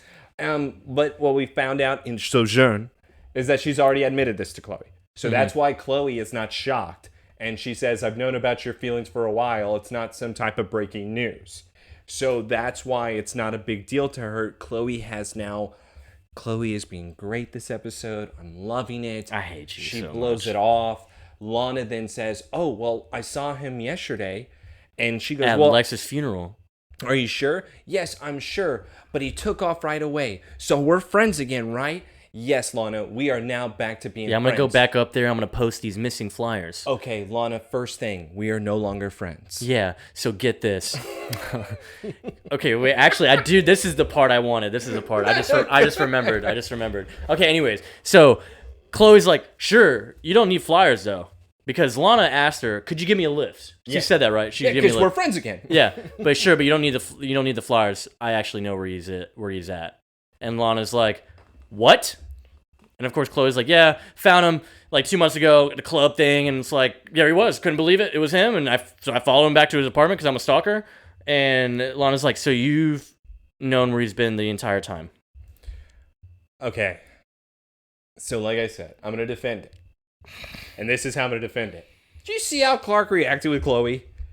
Yeah, but he would have done it in such a passionate way with Lana. No, I don't think he would have. And this is my other thing. At this point, Chloe could really say, he threatened to kill me if I told you. He almost pulled a Joker. So where he puts his hand through her chest. Instead, Chloe says something even worse to Lana. Instead, it's, well, no, he told me that if I told you, then he would run somewhere very far and we would never find him. Yeah, he would go further. Chloe, that's not a good excuse, especially for how aggressive he was. Tell her the truth. For real. We don't need to hide it. Yeah, and it's like, I can't believe you You've been not telling me, just knew this whole time. It's like, yeah, well, he could be dangerous. Like, just give me the address. You've done enough. You're not coming with me. Yeah, I'll take the bus. Yeah. Does she take the bus? I don't know how she asked, gets there. Yeah, because she asked, could you give me a lift? So she doesn't have a ride. That was my issue with that. Yeah, she doesn't have a car. So she either just said, screw you, Chloe, I'm going to take your car, or I took the bus. Or is she driving around Lex's car? Why would she do that? Because maybe he left it at the town. She was able to They went to the private jet runway. Maybe he left it there. Maybe he said she could use it. Yeah, left it there at the runway. Maybe there's like a Talon car. Okay. You know how they have at Chick-fil-A the cars with their brand on? Maybe they have a Talon coffee delivery. You never know. You're so dumb. This place, you said it earlier. It's always busy, Joseph. That's they true. do deliveries. God. We're in season 3 now. All right. Yeah, it's true. The budget has gone up. So, Lana's there at the apartment building. And guess who pulls up on his bike? The Clark. T-Bird. And I just love, man, this is definitely a stoner moment, bro. I'm sorry. He pulls up, man. Clark's pulled up. He's wearing his black leather jacket with a red shirt. Pulls up, sunglasses on. He just looks at Lana, breaks. What are you doing here? You might as well say. And Lana's like, looking for you. And dude, look at his reaction to this. What is he doing? He goes, me, huh? He was. That's what he's thinking, like, me? He was Joey Tribbiani. How you doing? Dude, he went full method acting. Like, he committed to his role. I don't know what is going on with Clark, man, but he's smoking the Metropolis finest. I'm telling you. Yeah, I mean, you know this is really how Tom Welling acts. They didn't give him any lines. They just said, Tom, just go with what you feel. What are you doing here? Looking for you. What the hell is the matter with you? Clark, you need to come home. Smallville's not my home anymore, Lana. I'm free now. I'm a T-Bird. He's like, yeah, that's true. And Lana's like, I am not letting you ride out of my life again. Then do me a favor and get that ass on my bike. He says, then get on. And you know what she says? I'm not blowing this twice. She decides to then get that strap of her purse, put it over the shoulder, and she gets on that bike. How do you explain this behavior, bro? I don't get it. Look, it's not Clark. It's not Tom Welling. It's not Tom Welling. Lana is holding another man. Yeah. Yeah, way to be committed. You don't even know who your boyfriend is. Idiot. But, so anyway, dude, I just don't understand. How do you explain this behavior, bro? Like, well, the issue is how is Lana just like, okay, this is who you are now type thing? Like, what's wrong with you? I don't... Joseph, you're missing the overall problem with this. The problem is Lana's he's already done this to her. Remember when he was on Red Kryptonite with the sleeveless tank top and he took her to a bar? Or then he got in a fight how's there with no people? PTSD with this? Exactly. Remember how he has done all of these things and acted this way with her in the past. So she, in a way, should be like, oh, it's this guy today. Yeah. It's like The Prestige, where I love you, not today. It's one of those where she knows that he has a split personality. And she has to either decide to accept it or reject it. And Lana is on the boat of, I'm going all in for this man. You know what we need to have, bro, is we need to get that Nicodemus flower again. But obviously not the fatal side effects. No, it could still be fatal. But, like, let's get that back on her and then have Red Kryptonite Clark. That couple would literally destroy the city. I was going to say, wait, are you trying to create rulers of the world? Yeah, we need a what if on that. Yeah, no, that's not a what if. What if Red Kryptonite Clark and Nicodemus Flower Lana got together? No, what if Injustice, instead of Lois dies, there's no Lois and it's just Injustice Superman taking over with Injustice Lana? That'd be cool. That'd be so awesome. I would be reading that all day. What if, oh man, that's a hell of a story. A love story where all they do is destroy the world together. Ooh. I'm getting goosebumps over here. Free as a bird, man. They would do. Okay, so we're back on the island. We have a compass that Lex is holding, and he's following it, I guess. So he found some water. He's going to be drinking some. and he's trying to, he's splashing his face. He looks terrible. He looks awful. Now he looks absolutely horrible. He is burnt to a crisp now. And then look at this. We have a necklace. I thought this was LL at first. Does it not say LL? No, I think it's a W, right? No, that's LL, bro. I think that's the point. So a dead... Wait, hold on. So that's definitely LL. Hold on. So that's why he looked at it, because obviously Lex Luthor, Lionel Luthor, Lucas Luthor. But that's not... I need to know Lewis's last name now. It's an L. Because that's what I mean. Swear to God, it's an L. Look. Now I need to know with Lewis, because what we have here is that Lex then reaches for the necklace that does say LL in silver, pulls it up, he sees the skeleton, gets scared, backs away, lifts up the skeleton. It looks like an axe wound. Oh, machete. Machete? Yeah, that's machete on the skull right there. Oh. And Lex immediately points because Lewis comes out of there. Oh, guess you found those bones. Little group of bones there. Yeah, of course. And Lex is like, you killed your father. Of course I did. Yeah, it was inevitable. I had to do it. He was the one that kept striving. He was the rich and powerful guy. And he always made me feel like a bitch. So you know what I did? I made him my bitch. He was always criticizing me. Never thinking I was good enough. But he just kept chipping away. Lewis is weird. Oh, yeah, so Lewis... What's his last name? Louis Leary. Oh my God. Actually, it's Louis Leary Jr. Holy crap. What? Louis Leary Jr. So, and fun fact about this guy, in the like most recent, but like the YouTube, there was that Mortal Kombat series going on for a little while. Yeah. Like probably like 8 years ago. But he played Raiden. This actor, Ryan Robbins. Good God, that's a young Raiden. Yeah. Man. Oh yeah, the dreads are what's throwing me off, but he had short hair. You know what, Lex? I thought we were kindred spirits. You're a psychopath. I thought we were going to be able to do this together. But I guess I was wrong. Well, there's one psychopath in all of us. I just let mine out, dude. You should let yours out. And of And course, then now now he's going at Lewis- him with what? Did he have the machete? He has the machete. So he's going full blown at him. Let's now have Lex run away, cutting to the club scene. Back to the club. We're at Atlantis. Why is Lana walking into that club? Dude, She could. where's the PTSD at, man? Yes. Hey, Red shirt again. like what She is- literally looks like she got out of school today. Yeah, she looks really young compared to everybody in this scene.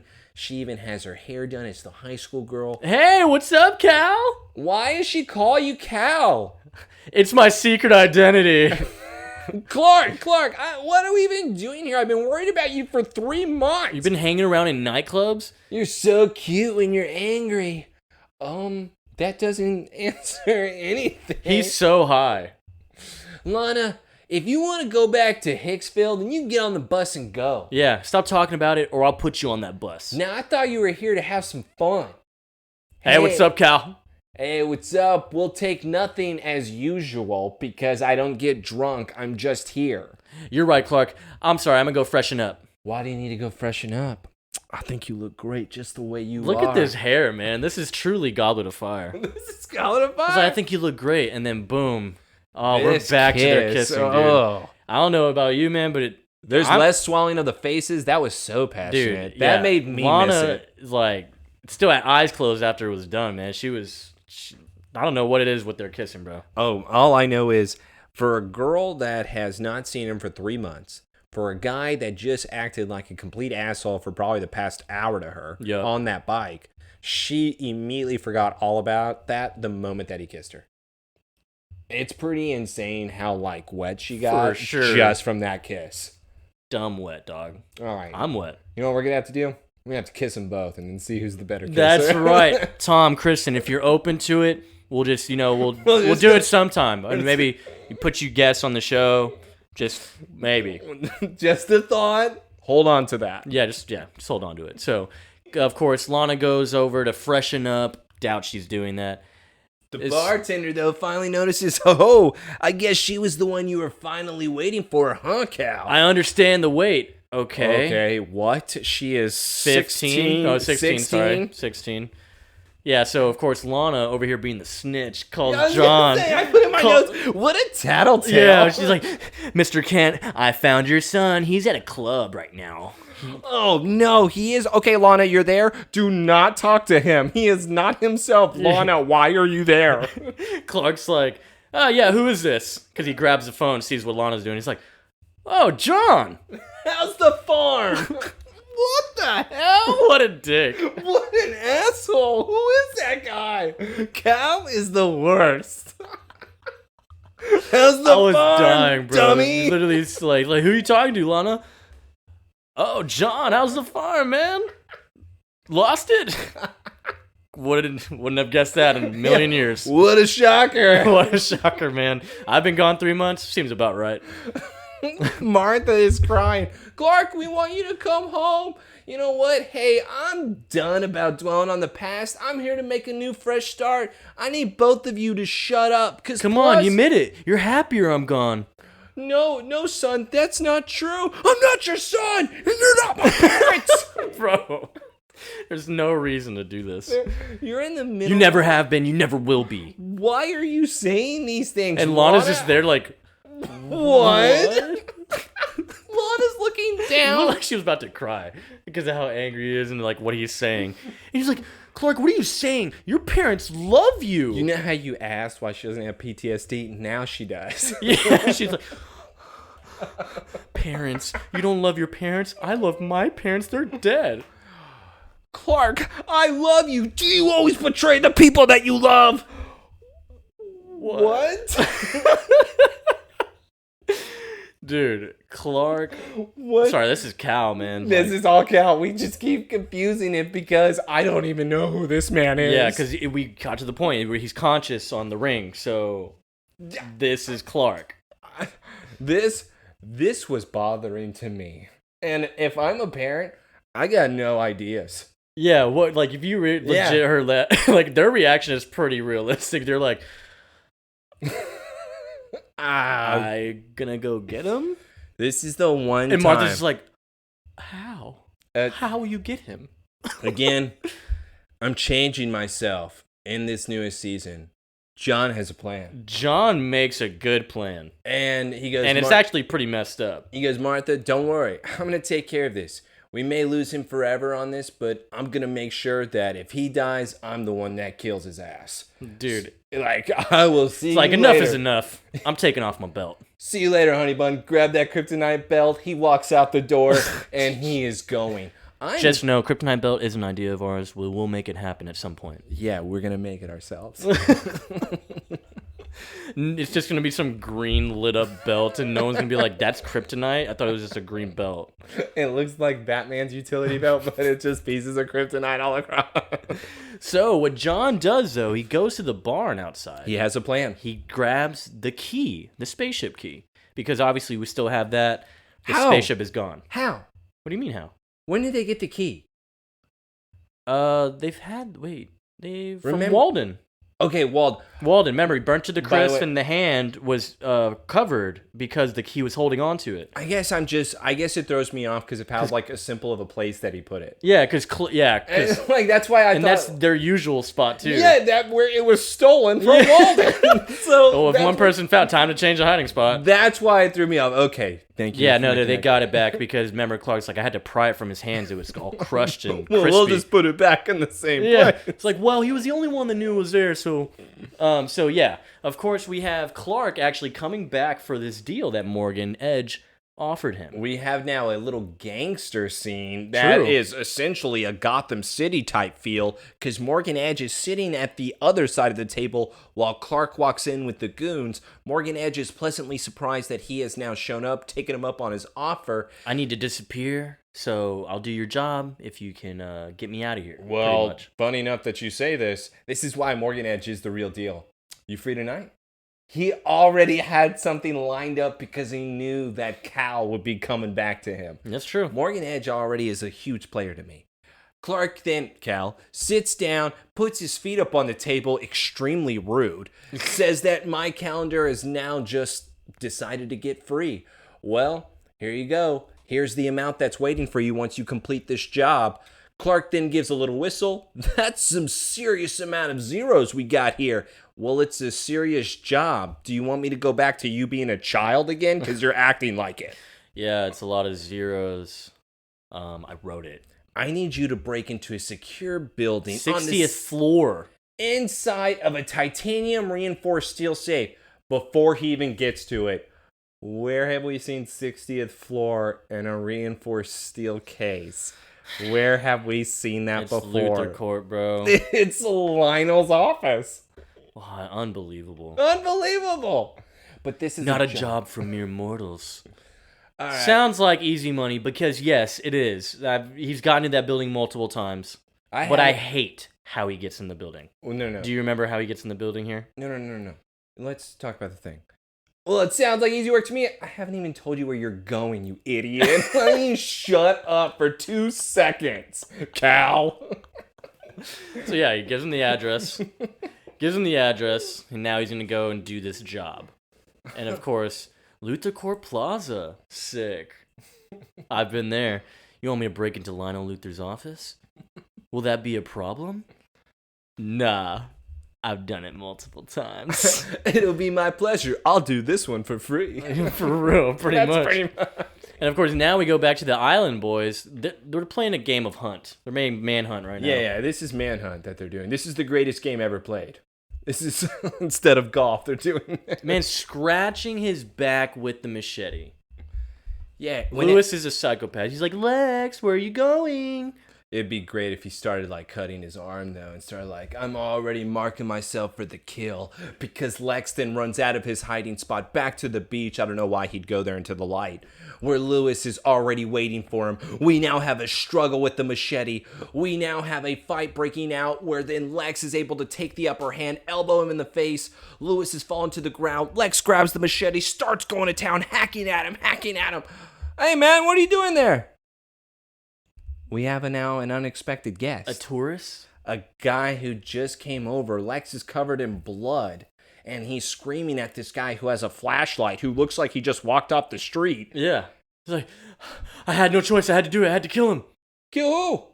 Yeah, kill who? And Lex looks back. There's no body. Him. Lewis. It's just a bunch of moss. Yeah, it looks like grass. And it was not even a machete. It was a piece of wood. And of course, Lex is just baffled because, of course, he was obviously hallucinating this person or imagining them. These islands can play tricks on you, though, man. You're lucky that my captain was able to see that smoke from the fire. How far off is he?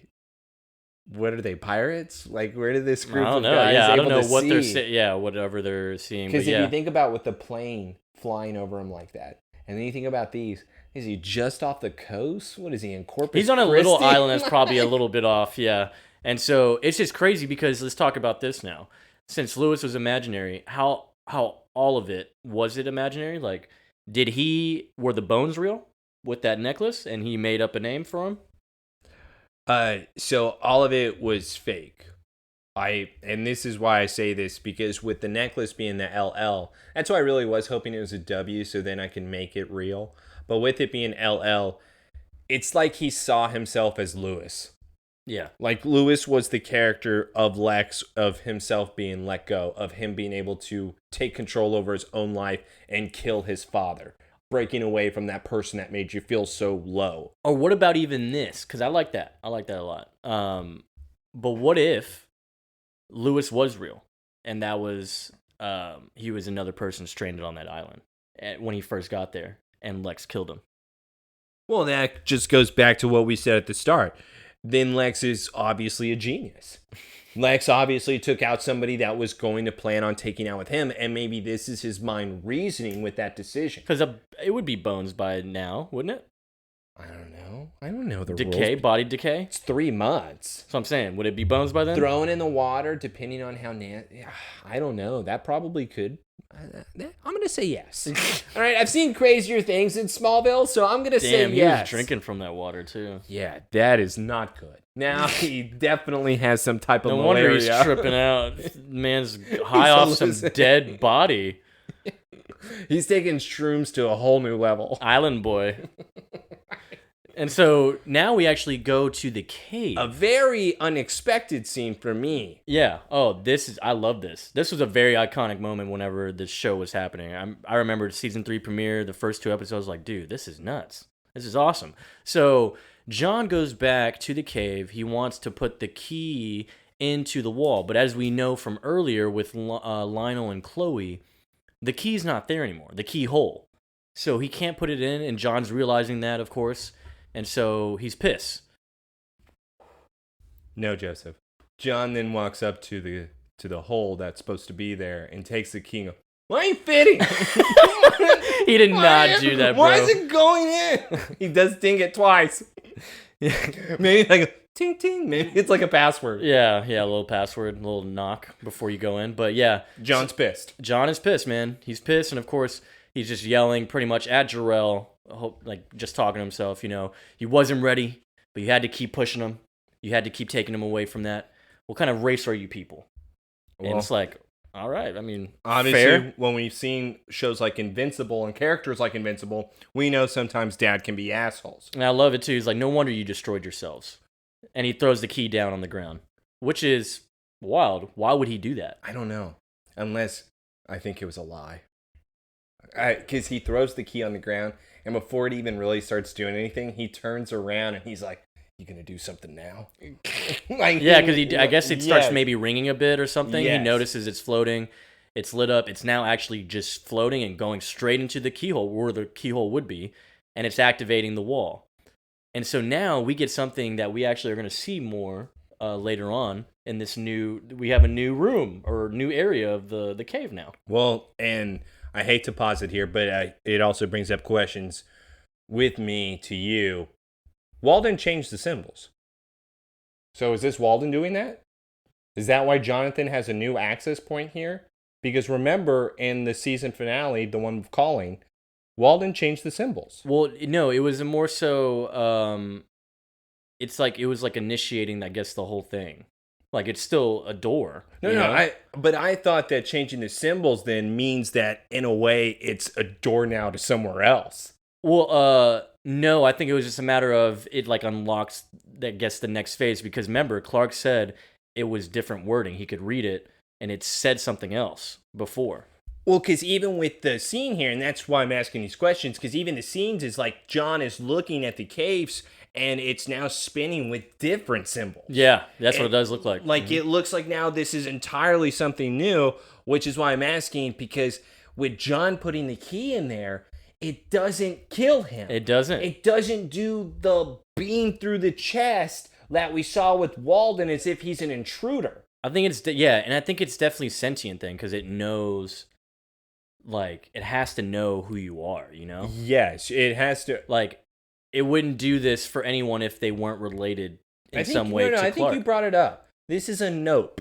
What if the cave itself is the UFO inside the ship? Oh, dude, yeah. So then that would be able to explain how this is all able to take place. Like, the cave is like somewhat the fortress of solitude. It's like a living thing almost. And once you're inside of it, whatever you say, whatever happens inside of it, it knows because you're inside of it. Yeah, exactly. Yeah, exactly. And so now, we get pushed into this room because the thing opened up. It shows the Superman crest, and it gets John in here, and Jarrell's talking to John.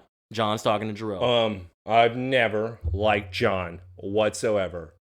It may be the greatest thing I've ever heard, where Jarrell is like, who are you? I'm his father, motherfucker. That's right. And John immediately throws that in his face like, you don't know He's him. like, you are not Kal-El. Who are you? Like, I'm his father. His name is Clark Kent. I raised him. Yeah, you're not taking anything. And Jarrell's just like, oh, well, you fulfilled your role in this destiny of his. So, of course, John's clapping back. His destiny is whatever he makes it. Jarrell's like, dude, you have no idea what you're saying. His destiny is far beyond what you can comprehend. This is his first test to see if he was even ready to begin his journey. He's too young. He needs more time. And, of course, this phase of Kal-El's journey is almost complete. What is the phase? Dude. Why didn't we ask? Dude, this all is Clark's fault. Like, why Why didn't we ask? No, That's all I want to know. it's parents too, because I mean they could easily be like, hey, why don't you just ask him? Like, just ask him what. I mean, we don't want you to run away or anything, but just ask him. Because obviously, it's even like a period of time that Jor-El had. We could have saved a baby. It's like Jor-El sent him to summer school, and that's all Clark had to ask him. Be like, hey, so how long am I going to be gone for? You're going to be gone for a few months during this first phase to see if you're ready. Okay, I guess I'll tell everybody. Spend a summer there? Yeah, I'll tell everybody I'll be back by school. That's what happens when you ask questions. No, we don't do that. You don't ask questions. Yeah, we don't ask questions. We don't like the good outcomes. So, of course, it will be no consequence if he returns to you for now. So, John's even surprised. You'll bring him home. He's like, if you want him, though, you got to retrieve him yourself. Oh. I can't. He's too... what? I can't. He's too strong. He's too strong. It's like, are you willing to sacrifice anything to get him back? This man immediately says, yes. For my son, I'll do anything. Yeah, but Jor-El immediately says, I have a deal for you. Oh, yeah. For my son, I'll do anything. Of course, Jor-El's like, all right. So he starts of lights. beaming John, all these lights. Looks like how it did when he was coming in. It looks like with Walden, too, how it's just kind of sending him information, sending him something that's going to make John... Even I was actually going to say wisdom, like something to give him. It's definitely going to give him strength or something. I knew that for sure. I wasn't thinking strength. Well, because he was like, I can't do that. He's too powerful. So you're thinking like, oh, well, maybe he's going to give him strength to stop him or bring him home. I thought you just give him the ability to touch his son and take all the powers and then drag his ass home. That's all I thought it was. Like make him stronger than him. That would have been crazy. That would have been great, dude. This is what I was talking about. What are you talking about? We jumped back to Metropolis. We're obviously at the Luthor Court Plaza. Did you see how this man entered? I didn't see what happened, Joseph. What happens in this scene? Look at your face. We're in this building, and Clark didn't, use his super speed or strength to get inside, a normal way. He decided to go into the ventilation system. I think that was the ventilation. Is that in the? It's like that. It's like that office top floor, flooring. You're going to love this. All right, Joseph. When it comes to the first episode where we saw the Lionel Luthor's office and the whole kidnapping. Right. What was his first idea that he was going to do? He was going to go in the vents and then... That was his first idea in that episode. He then uses it in this one because what ended up happening in the first is that the lady cop busted his ass where then he had to jump from building to building. He is using this. He goes, screw that. That was a great plan. Yes. Oh my God, what a good one, because that's so true. That's it. He was literally thinking, it's like, I didn't do that last time. I didn't get to do it. Damn cop. I saw her the other day. She shot at me. We're good friends. We're progressing. But yeah, so... This was a great plan. Hell yeah. When he comes in, he's literally like he's swinging like off a monkey bar. Because he's so satisfied because he was right. And yeah, he's smiling. Yes. He's so happy. He gets in there like... Yeah. And now he's in there in the office. He's like, oh, cool office. Been here before. Whatever. Cool. I know exactly where this thing's at. All right. Let me get this. Boom. Yeah. Cracks open the safe. Easy money, bro. It's weird that he's not worried that there's no kryptonite inside. Yeah. What the hell? I wouldn't be so open to this. Yeah. You would think that he would. That's how you know Clark's high off his ass, man. In this one, yeah. Or he's just too cocky for his own good with that red ring because he doesn't think he can do math. So we get in here, right? And, Is that not the tube? Is that the vial? That would be the vial of blood. Because obviously that was a trade between Helen and Lionel. But why? Helen's a bitch. She vowed to keep that secret. Why would she give it to Lionel? You know why? She's a piece of shit. Yes. That's why I hate her. This is what happens when you break a woman's heart. Death to Helen. But she is a villain now. She went through a lot with that one guy who tried to assault her over and over again. Dope guy. No, not dope guy. He was pretty cool. But maybe he was the hero where everyone thought he was the villain. You either die a hero, or you live long enough to see yourself become the villain. Man, Nolan said it, brother. He based that all off of Smallville. Dude. But let's just say that Helen has now gone through that, where then she had to go through Lex of lying. Helen just doesn't trust any type of man at this point, where I feel like this would have been the opportunity to make her Poison Ivy. I know I've said it for 3 women now, but I really want Poison Ivy because I need the woman scorned. And she's already set up to be this. We now have the red outfits. Come on, just give it to me. Oh my god. But instead, and you are right, she is just now the biatch. And I'm for it, though. I'm for it. I bet you are. Hey, once you break my heart, we're done forever. Yeah, but guess what? Guess who shows up as he's walking out of the safe? The belt. Yeah.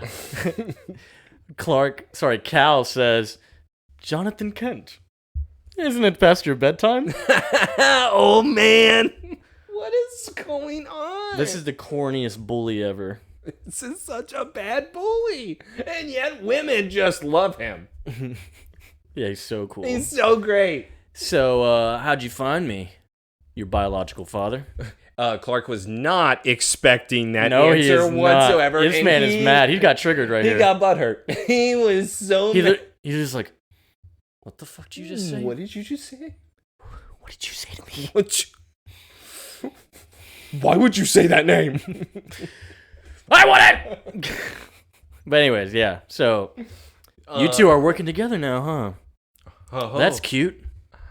But I don't listen to him, and I'm certainly not going to listen to you, John. And he tries to walk away. John stops him, puts his hand on him. And of course, you need to put all this behind you, son. Come on home to the people who love you. Come on, man. Cal then decides to murder his stepfather here, and then shoves John into the wall as hard as he can. Dude, is that... He tried to murder him. He literally just tried to kill his dad. He tried to kill John. Because he does not know he has, obviously, powers here, because John gets up easy breezy.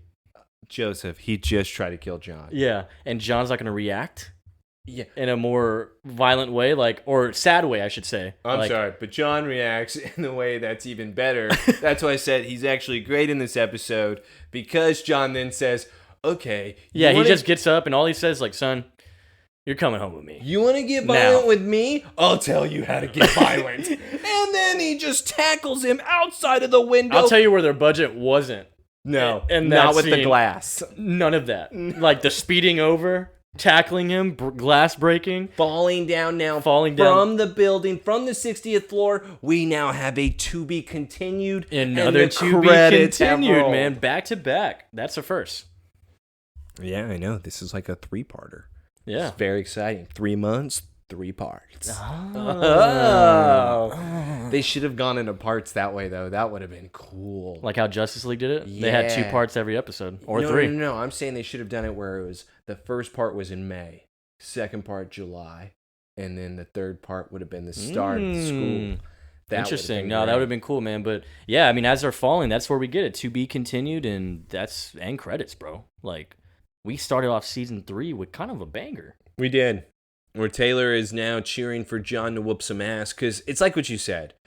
I can't cheer on Red Kryptonite Clark when he is that corny. Oh, dude. I mean, I just can't. It's so bad. The jokes are awful. For you to even make a comment about the farm, it's like, okay, I can comment about that. You can't, Cal. Come on. Who do you think you are? You can't just come in here and say these things. Overall, though, very solid episode. A much better start to this season than the past 2 for sure. So with this episode being so good, I'm expecting Harry Potter Goblet of Fire type quality here.